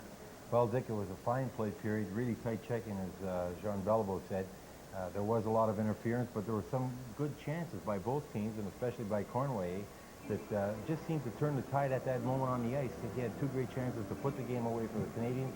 Cheevers with unbelievable saves comes up with the key stop in the same play. The puck goes on the ice, and Boston capitalizes and ties her up. All right, we have the highlight, I believe, of the tying goal that was scored by Rick Smith, only his second playoff goal, Lou, in 57 Stanley Cup games. And this is the rush just after Cheevers had made the save. That's right. The puck is put into Montreal zone, and you have to remember at this time your defensemen are going to gamble. You're down 2-1, it's late in the game. O'Reilly fighting hard in the corner for the puck, and he's backed up by McNabb. As the puck comes out to Cashman, there's a big jam up in front. Now, when you see McNabb and both LaPointe reaching for it, they miss it, and here comes Smith sliding in and just fires that puck in the net, ties the score, and as you know right now, the momentum could be on Boston's side. A couple of things that interested me. Oh, we're going to see this again from another angle. I think this is almost the angle you had from where you were sitting. But O'Reilly makes a good play here. He hangs tough after LaPointe had taken him out. And that's what started it, with the Bruins maintaining control. Or here's LaPointe and McNabb both reaching for it, and the puck stays there.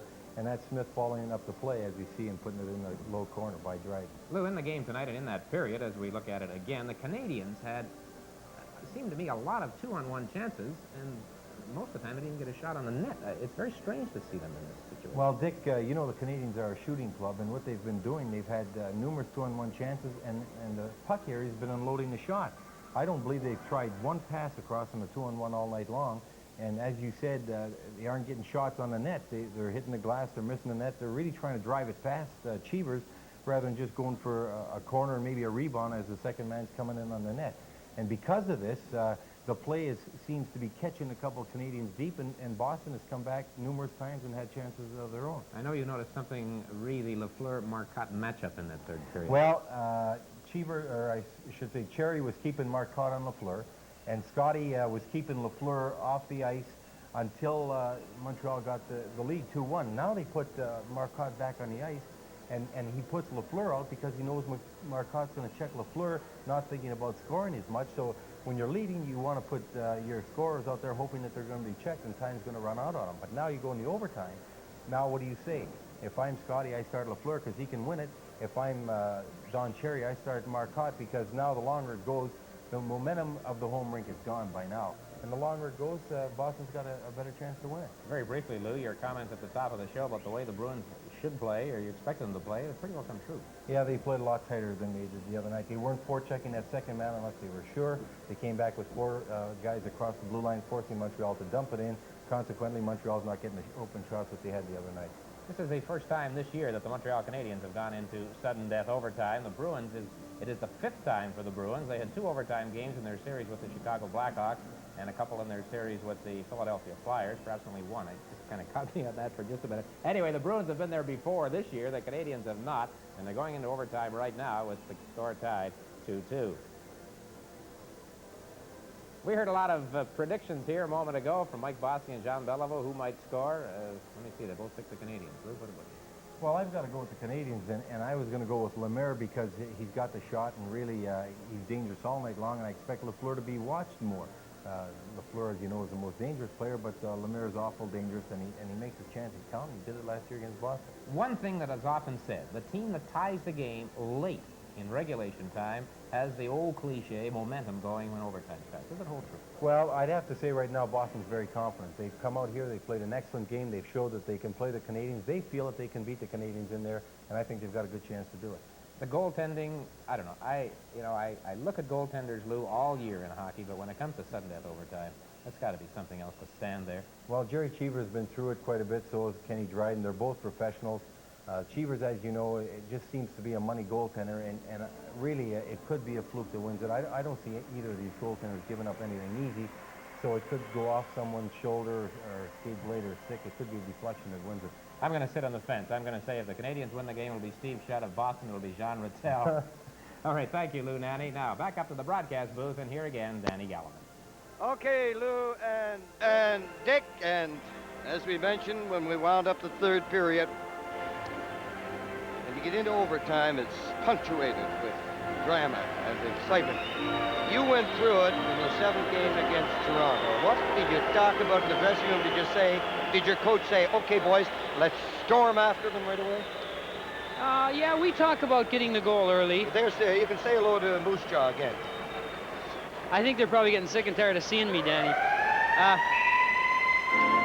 What you try and do, of course, is be confident going in. And one of the things we said, well, listen, we know what's in here, who's going to be the hero?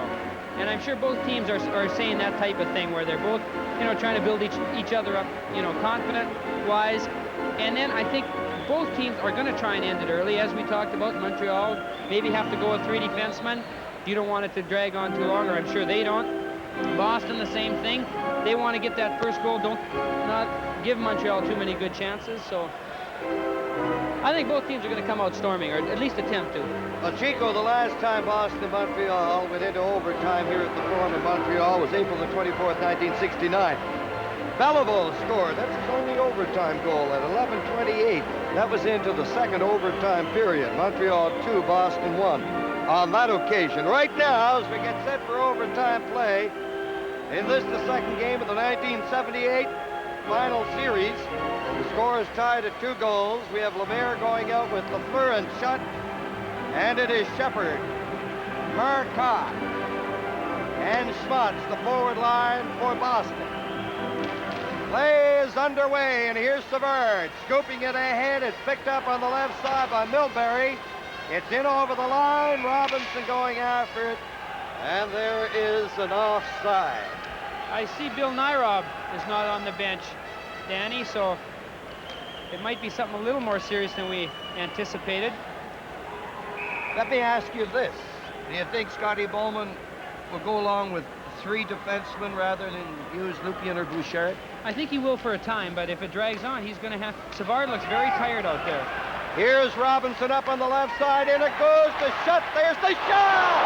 And that went off at a peculiar angle off the left glove hand of Jeeves. Shepard, his pass knocked down. Lafleur over to Shutt with Lemaire. Broken up at the line by Milbury. Lafleur backhanding it in. We're into overtime. Now Park got rid of it. Down the ice it goes. This will be an icing against the Boston Bruins. How about that shot by Shutt? What made it difficult was the fact that Shutt, again, somebody had a stick on him and he didn't get all the puck. So it's kind of like a change-up in baseball. You're expecting the big boomer. And see here, Brad takes a little bit off the shot, and as you can see, it just caught Jerry on the edge of the glove. And what the heck, as long as it goes wide, it doesn't matter if it's by a foot or 3 feet or an inch, or as long as you get a piece of it. Jerry did the job. That's that power of positive thinking. That's right. That's what you have to do in a situation like this. Canadians, everybody. Up, there's a shot by Lemaire right on. That was almost into the net, but Cheevers was there. Here's Park, clearing it off the boards. At center, Lemaire has it. Twisting and turning, getting some skating room. A good move by Lemaire. Takes the shot. The rebound, big rebound right in front of the net. And Smith finally cleared it. Here's Lafleur back into Lemaire. He shoots it. It's off the leg. And Rattel has it for Boston. Rattel to Rick Smith. Into the center ice area to the Canadiens line. Robinson giving it to Lemaire. Lemaire shooting it off the leg, and Park is back there in his own zone. Canadiens have made changes. Park ahead to Rick Smith. Off his stick, and it's swept over the boards at the Boston bench by Guy Lapointe. Boston weathered the storm there. As you know, they started Shutt, Lafleur, and Lemaire hoping probably to get that early goal. They got a lot of good chances, but Boston weathered it. And now Boston probably will attempt to throw a little more offense into the game.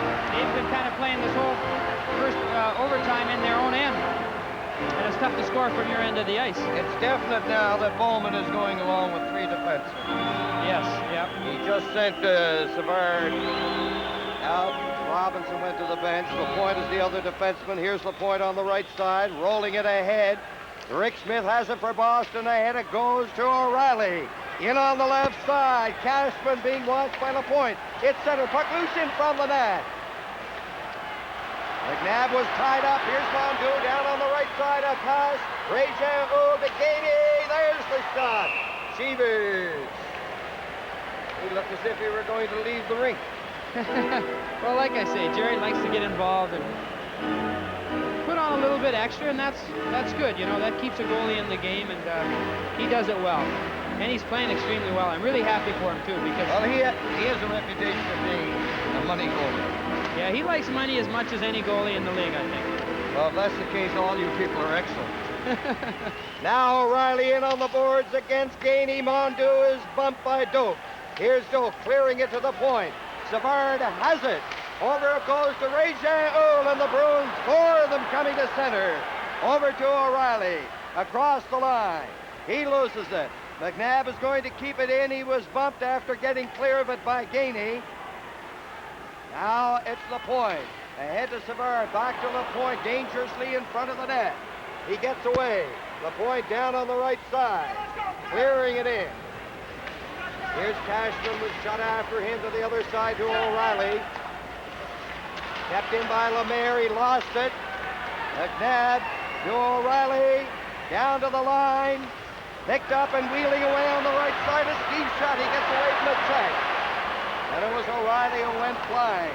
Pass goes to the open wing, and now Brad Park clearing it ahead. Oh, it almost got by Robinson with Schmotz getting in behind him. Now it's Savard at center. Four Canadians to the Boston line. A pass broken up by Marcotte. Over on the left side. McNabb elects to go to the Boston bench. Here's a pass off the boards for Shutt going in. Park sweeps it away. Shutt again to Lafleur. Now it goes to Robinson. Cleared by Shepard. And it's into the center ice area. We're nearing the 4th minute mark in the overtime. It's tied at 2 goals. There's Lafleur moving in. Off the boards it goes. Lafleur after it again, and the Bruins tip it down on the right side. Here's Schmotz. Smott's trying to tee it up. He couldn't center it. Robinson in the corner clearing it. Lafleur, his pass off a stick. Lafleur chasing it. And it's broken up by Doak. Down the ice it goes. And the Canadian supporters and some of the Montreal players thought there should have been icing on that. Oh, there's Cornwall bumping Jonathan. And there's an offside. Good call by Claude Béchard. What obviously many of the fans here missed was the fact that a Montreal player tipped it on the way down. And I know you caught it, I caught it, but some of the fans obviously didn't. By and large, these officials do an outstanding job when you consider the pressure they're under, particularly in a game like this, overtime. Well, they are, you know, and the replay usually bears out that they were correct, and that's quite a tribute to them. Because they're under as much pressure as the players, really. Now Robinson up on the left side. Jarvis couldn't pick it up. Rattel ahead to Middleton in over the line. And the Canadians defenseman of Robinson will point back there. Here's Lapointe chasing it over to the right side. He'll get clear of it and out over the line. He couldn't. Now Gainey. Ahead it goes to Rizzo. Here's Cole getting a break and a goal. He fired it. Blocked by Cheevers. The first big scoring opportunity in the overtime. Back it goes, and it's out over the line. And that's for the Canadians, their 25th shot on goal. Boston with 28. We have a term we use among the goalies. You say the goalie's on the puck. That means he's positioning himself well. He's watching it. The puck looks like 3 feet large. And here again, Jerry's just in super position. He's outside, he's in front of the crease. And really, Houle didn't have much to shoot at. And with the defenseman coming back, forcing him to hurry it. Here you'll see Jerry outside the crease. Perfect position. Nothing to shoot at. And just a good save, you know. He's just been so solid in there. It's really good to see because I know he really wanted to do well in this series after last year. And he's sure done it. It is O'Reilly. Over on the right side, Cashman on the other wing. McNabb at center for Boston. Lafleur, Lemaire and Shutt for the Canadians. Here is Savard. Up it goes. Shutt is over the line with Lemaire. Poked away by Park. Boston coming back. O'Reilly couldn't penetrate on the left side. He gets it again. Over it goes, and Savard plays it off the boards. Out it goes. Lemaire. Try to get it across the line. There's Shutt chasing after it. And the Bruins take over. At center, it's Cashman across the line. Takes the shot, and Dryden held on. Another sharp play by the goalie there. Not so much that it was a difficult save, but he gloved the puck and didn't allow a rebound. And in a situation like this, you just don't want to give the opposition any more chances than at all possible, and I think you'll see both goalies freezing the puck whenever they're able to. Here it is again. It's quite a ways out, but like I say, the secret here was Kenny grabbing the puck and holding it for no rebound. Face off to the right of Dryden. Scotty Bowman has sent out Cournoyer, Lambert, and Jarvis. And Cashman, McNabb, and O'Reilly still up front for Boston, and Smith on defense. It's back at the line. Cournoyer chasing it to the far left side. Doak is the other defenseman for Boston. He broke up Lambert, got it a second time. Cournoyer racing after Cashman. Bonduc tried to get it, but it was way by him down the ice, and that's definitely going to be icing against the Boston Bruins. And 5 minutes and 34 seconds have gone by in this first overtime. And there is Don Cherry. So in this series, we have 2 men, 44 years of age, each of them, and their coaching record over recent years, that coaching record has been sensational by both Bowman and Cherry. Winners all the way, both of them. Backhand shot. Here's Cournoyer. Another shot. 2 big saves. There's Robinson shooting it. And it went off the player's leg wide. Great chances. Right out each side of loose ball. They got it in. And an open net. Lambert shot it wide. Here's Robinson shooting it in there. Right in front. Another shot. Another save. Oh! Unbelievable. Remarkable goaltending by Cheevers. Have you ever seen the like of that? Oh, that's just the greatest. I mean, Jerry's just doing everything. He must have stopped. I don't know if you could keep count of how many shots he stopped. Let's see if they'll show us here in the replay. There's the first one. Now the rebound. He comes out again, cuts the angle down, stops one. The rebound up in the air. It's going to come back to the point here. Now watch him turn around. Robinson shoots it. He gets his left pad on it in the corner. Now Boston trying to get a whistle here. They're not able to. The puck's going to go around. Jerry's lost his stick. It's kept in. He dives across. Stops one. You think he's out of trouble. He just picks himself up. You know, the puck doesn't come out front here again. In a minute to Cornwall. One save. It's loose. Another great save. And, you know, what can you say? It's just incredible. Puck won't go in. Absolutely phenomenal the work by Cheevers. Here's the player taking his shot. And it hit a leg. Here's Middleton getting in on goal. Shoots and Dryden rises to the heights for the Canadians. Here's LaFleur chasing it on the right side. Robinson trying to get in front. And Park cleared it away. They're going all out. They want to end this just as soon as possible. But the goalies refuse to give in. Now Park shooting it into the center ice area. Off Middleton's stick, back in it goes, and LaPointe lobbed it high into the air. Park feeding a pass in on the left side. Jonathan moving in against Robinson, who cleared it to the other side. Middleton trying to come up with it. Robinson gets it again. Out on the left side to center. O'Brien feeding it ahead. Brettel penetrates the line. Brettel taking a shot, and it's blocked by LaPointe. Canadians, good move by Steve Shutt. Here's Shutt running it over the line. He falls down at the line. And what a reaction by the crowd. Here's Lemaire coming back for the Canadians with Réjean. Ooh, that shot ricochets off for a leg and an offside. Wow, great excitement.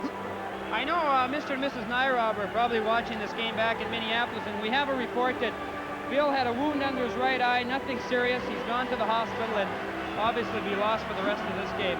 Here the replay is Steve Shutt with the puck.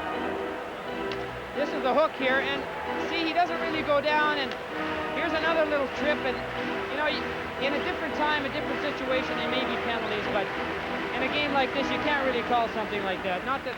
What infraction is going to bring about a penalty in the overtime?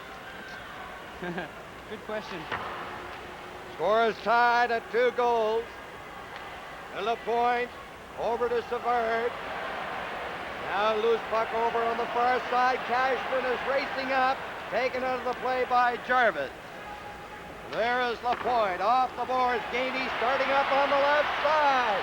Gainey taken out of the play by O'Brien. O'Brien has played some fine hockey since coming into the game in the second period. Number 28 for Boston. Now O'Reilly going down to the line. Here's Cashman. It's knocked off his stick, and Gainey starts away with Réjean. Oh, Gainey in over the line. Here's Gainey trying to get in front. Poked away by Rick Smith. The Bruins get it out over the line. Savard takes a look over to Robinson. Robinson into the center ice area, hits the Boston line. He weaves into the corner. Here's Robinson getting in front of backhand shot. A scramble. Tyler. And again, Chivas holds it up. Tougher save than it looked like. With Robinson cutting out front, the important thing there for the goalie is to hold his ground. And Jerry not only held the ground to make the first save, but he remained stationary, and Robinson wasn't able to jam it in. Here you'll see a great burst of speed here by Larry Robinson. And he handles the puck real well, as you'll see here, Danny. He comes out front, he shoots. And there's Jerry on the puck again, gets that leg in the right place, and they're not able to jam it by him. Chico, the potency of the Canadians' offense in this overtime is reflected in the shots on goal. At the end of 3 periods, Boston had 28, and Canadians had 20. Now Montreal has 31, and Boston has 30. So Canadians are out shooting them 11-2 in the overtime. And it's still tied at 2 goals. Schmutz rolling it into the center ice area. 11 minutes and 34 seconds left in the first overtime. Here is Schmutz trying to center it. It goes in to Dryden. He catches it, number 19, Shepard. was there looking for a loose puck. I've seen these games so often, I'm sure you have too, Danny, where one team completely controls it, can't seem to put the puck in the net, the other team will come down, get one good chance and end it. And it's just incredible. I don't think I've ever seen a team with so many good chances and the puck, you know, mainly because of Jerry, just hasn't gone in the net. And it's got to be a good feeling for Boston. They got to feel that they kind of have 9 lives tonight. Well, in this overtime, Cheevers has kept them in there. Now Canadians. Shot into the center ice area, long pass. Here's Lafleur chasing it. He missed it. Into the corner, Park. Laying it ahead on the left side. And it'll be icing. Icing against the Montreal Canadiens. Lafleur was going in the corner there, Dan, to pick He up missed the puck. it completely, didn't he? Correct. So again, another example of I missed it until the official called it, and then I realized, here, you'll see it. But the officials are really sharp, and he misses the puck there, and it should be icing, and Claude Béchard does a good job of calling it. Every face-off was important, and that was a big break for the Bruins. The Bruins with the defense of Milbury and Park in over the Canadiens line. Smart spins the bird around. Lafleur against the boards, watched closely by Shepard. And again, we'll get a face-off in Canadian territory, and this has to be advantageous to the Boston Bruins getting all these face-offs down there in Montreal territory. Lafleur and Smuts move too quickly. And now let's see what's going to happen from in front. Savard gets it out. He hit Lafleur. Lafleur ahead on the left side. Shutt jams the shot in there wide. In along the boards, Milbury. Here's Steve Shutt with it. Takes the shot. Cheevers is getting a face-off in his zone. And now Montreal out shooting Boston 32-30. We're rapidly approaching the longest overtime game this year, Dan. The longest game went 10 minutes and 17 seconds, and Boston beat Chicago 4-3. Peter McNabb got the winner. In recent years, you know, overtimes do not go very, very long. It's the way, I guess, hockey is played today. You have defensemen or offensive men, and the teams go out there and they want to get it over with. That's right. Now here's Lafleur, over for Lemaire. Lemaire trying to center it against Rattel. It's back on the left side. Jonathan hands it off to Middleton. Middleton had the Bruins' best scoring opportunity in this overtime, and now the Canadiens with Neil Lapointe ahead it goes. Lemaire shooting it! Oh, that was a blistering drive. It was wide. Now off the glass. Gainey keeping it in. Gainey off the bench, close to the corner. Gainey trying to jam it out in front. Here's Gainey at the side of the net. Smith is shot! Puck is under Smith. Face-off will be to the right of Cheevers. That was a lot of hustle by Gainey. You notice he just came off the bench and went in there. Yeah, he's one of their hardest workers. And Rick Smith, who we're looking at, we talked about it earlier, but he's just played just a great game. And here again, he's out front where he should be. He sees the puck is loose there, and although Montreal fans didn't agree, I think it was a good call that he didn't get a penalty and he was able to tie it up. And another good effort by Rick Smith, who's having himself a great game tonight. So it's a sweltering atmosphere that we have at the Montreal Forum, literally and figuratively. The tension, you can cut it. And it's hot. Now back it goes to, backhand shot by Jarvis. Weak shot wide. Into the corner. It's cleared on the left side by Milbury. Down into the Canadian zone. Robinson tried to hit Gainey. It's off his stick. There's Park being watched by Jarvis. Jarvis falling. Park off the boards. Rattel dropping it back for Jonathan. Jonathan at the line. His shot is going in on goal. Great play by Jonathan, but he couldn't control it. Canadians starting on the left side. Jarvis taken on the play by Park. Middleton off the boards, feeds it ahead. Savard clearing at the center. Here's Rattel. Intercepted by Robinson. Robinson coming down. Robinson, takes the shot. And Cheevers had it covered all the way. Now it's back, out over the line from the stick of the Canadian player. No icing, of course, on that. And Savard lays it up on the left side. Now there's the lead pass. Mondu, he's bumped. O'Reilly playing it to Cashman over on the right side with McNabb in on the line. Hot shot by Cashman. Oh, he had plenty on that one. Tougher save than it looked. Kenny Dryden was screened a little bit, and Cashman got good wood on it. And again, not only did Kenny make the save, but he hung on for the rebound here. Again, you'll see it here, and he gets good wood on it. Kenny made a good glove save, and of course then he hung on for the rebound, which is what you want to do. There you'll see the Bruin player. A rebound there could have been deadly. Chico, we are now into the longest overtime of the 1978 playoffs, the previous to 10-17.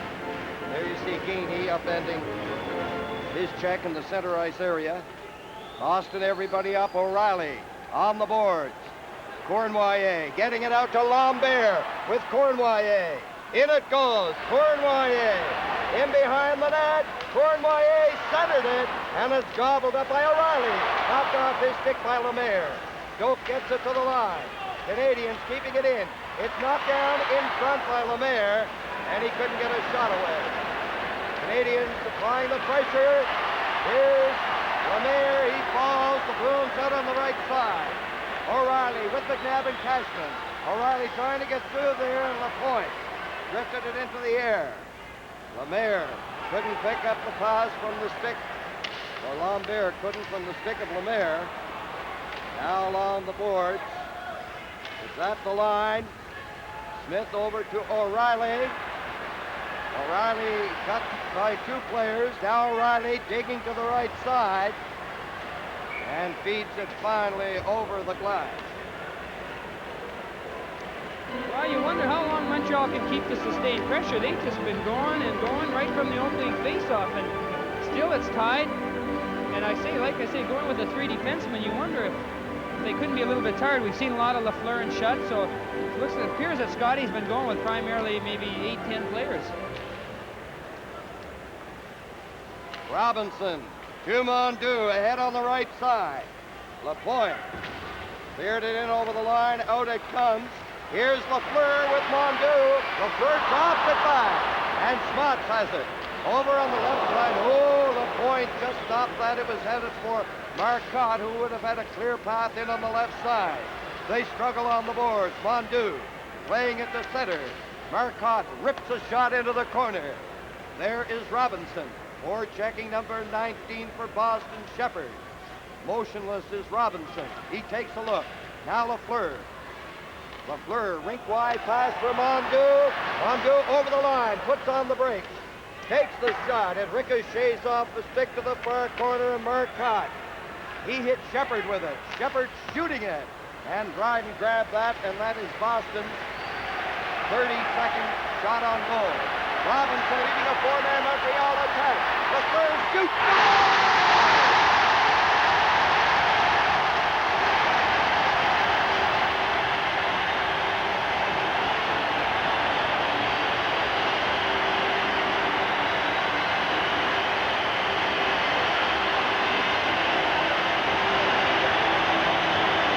So the Montreal Canadiens on a goal by Lafleur from Robinson. Canadians have won it 3-2. And you know, Scotty Bowman, this is the first time I've ever seen him do it. He left the bench, and he has gone down there to congratulate Lafleur. And of course, the Canadiens bench empty, and Montreal getting a tremendous ovation.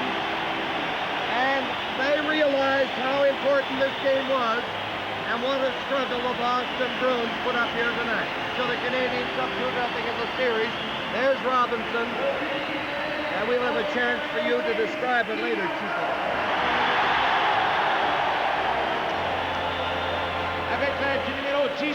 I think your last statement, where you said Montreal knew they were in a game, I think that was indicated by the fact that Scotty, for the first time, came out on the bench. I know when I'm in probably the tougher games, you always seem to have a little more enthusiasm. Here's the overtime goal.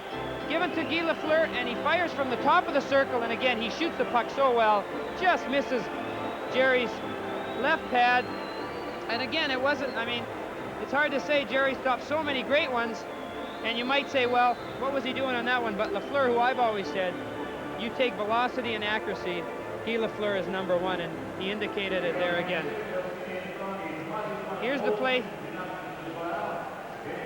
There it is, Chico. Oh, yeah, Larry Robinson makes the play again, gives it to Guy, and now we'll see exactly where he shoots the puck from. Just outside the top of the circle. And again, a bullet, low, and just the perfect spot, just below the goalie's glove. And I guess that comes as no surprise. So he has done it so often. Super great hockey players, they rise to the occasion, don't they? They have to. I guess that's why you consider them great. And a big article on Guy today in the paper. And the third star. You know, like I say, you know it as well as I do. Well, Jerry Cheevers was selected as the third star, no question about it. And he didn't stay out to take his bow. We will return with Stanley Cup 78 in just a moment. What's it take to brew a great light beer? You gotta have heart, mazel heart. If you're gonna brew a beer with great taste, there's only one place to start. Moser Light has got heart, miles of heart. Moser Light has got heart. Had one yet?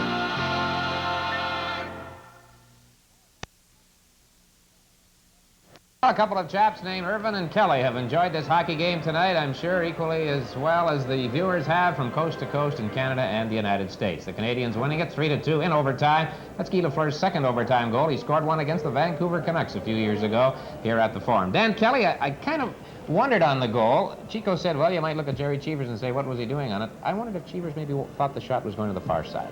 I think when you have a hockey player, Dick, of Guy Lafleur's ability, that's goaltender's problem. He doesn't know what he's going to do, and I think Cheevers may have been thinking that Lafleur was going for the wide side as well, and Lafleur rocketed it by him on the short side, and you can't really fault Cheevers. What a hockey game he played, and I was really delighted to see him. You know, one of the old veterans on that hockey club, and he really came up tall and just played himself a great game. And I thought the interesting thing, Dick, is Lafleur, as we look at the goal, and it's interesting that the big Canadian guns, Robinson and Lafleur, a couple of them. Robinson with the pass, here's Lafleur's shot, right under Cheevers' glove as he beats him to the short side. And I thought the interesting thing, Dick, Lafleur had not played as well here tonight as he has in many a hockey game.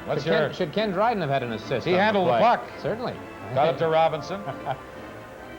Over on the right side to Lafleur, and the low shot just under Cheevers' glove on the short side. But the interesting thing, Lafleur looking well, ordinary tonight, while he usually looks superlative, but he comes up and gets the winning goal. He certainly did not dominate the game, Dan. You're right, the way he did here with the opener on Saturday. That's got to be a tough one for the Bruins, but I don't know. A win here tonight, it would have been a completely new series. And really, for 3 periods, I thought they outplayed the Canadians, but they certainly did not in the overtime. No, it was really a question of how much time it was going to take, or if Boston was going to get a break, because the Canadians just seemed to keep coming on, and you wondered how long they could hold on. The only thing I thought was, well, Boston's going to get a breakaway sometime and maybe upset the apple cart. But I enjoyed it. I thought it was a great hockey game. Dan, thank you very much. Look forward to working with you in Boston on Thursday night. Dan will be there along with Chico Resch and Lou Nanne as we bring you Game 3 of the Stanley Cup Final. The Canadians have taken the 2-0 lead on the goal by Guy Lafleur in overtime. Larry Robinson assisting at 13:09. So the final score tonight, the Montreal Canadiens 3, the Boston Bruins 2. Good night from Montreal.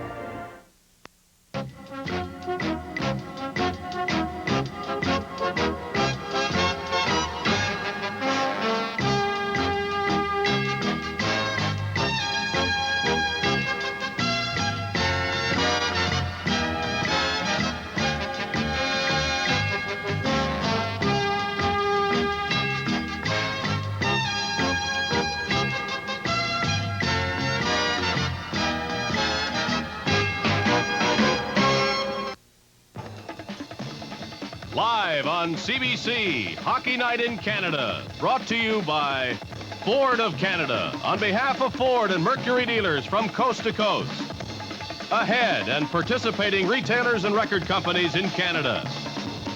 The Bank of Nova Scotia, with nearly 1,000 branches across Canada to serve you. Molson's, brewers of Molson.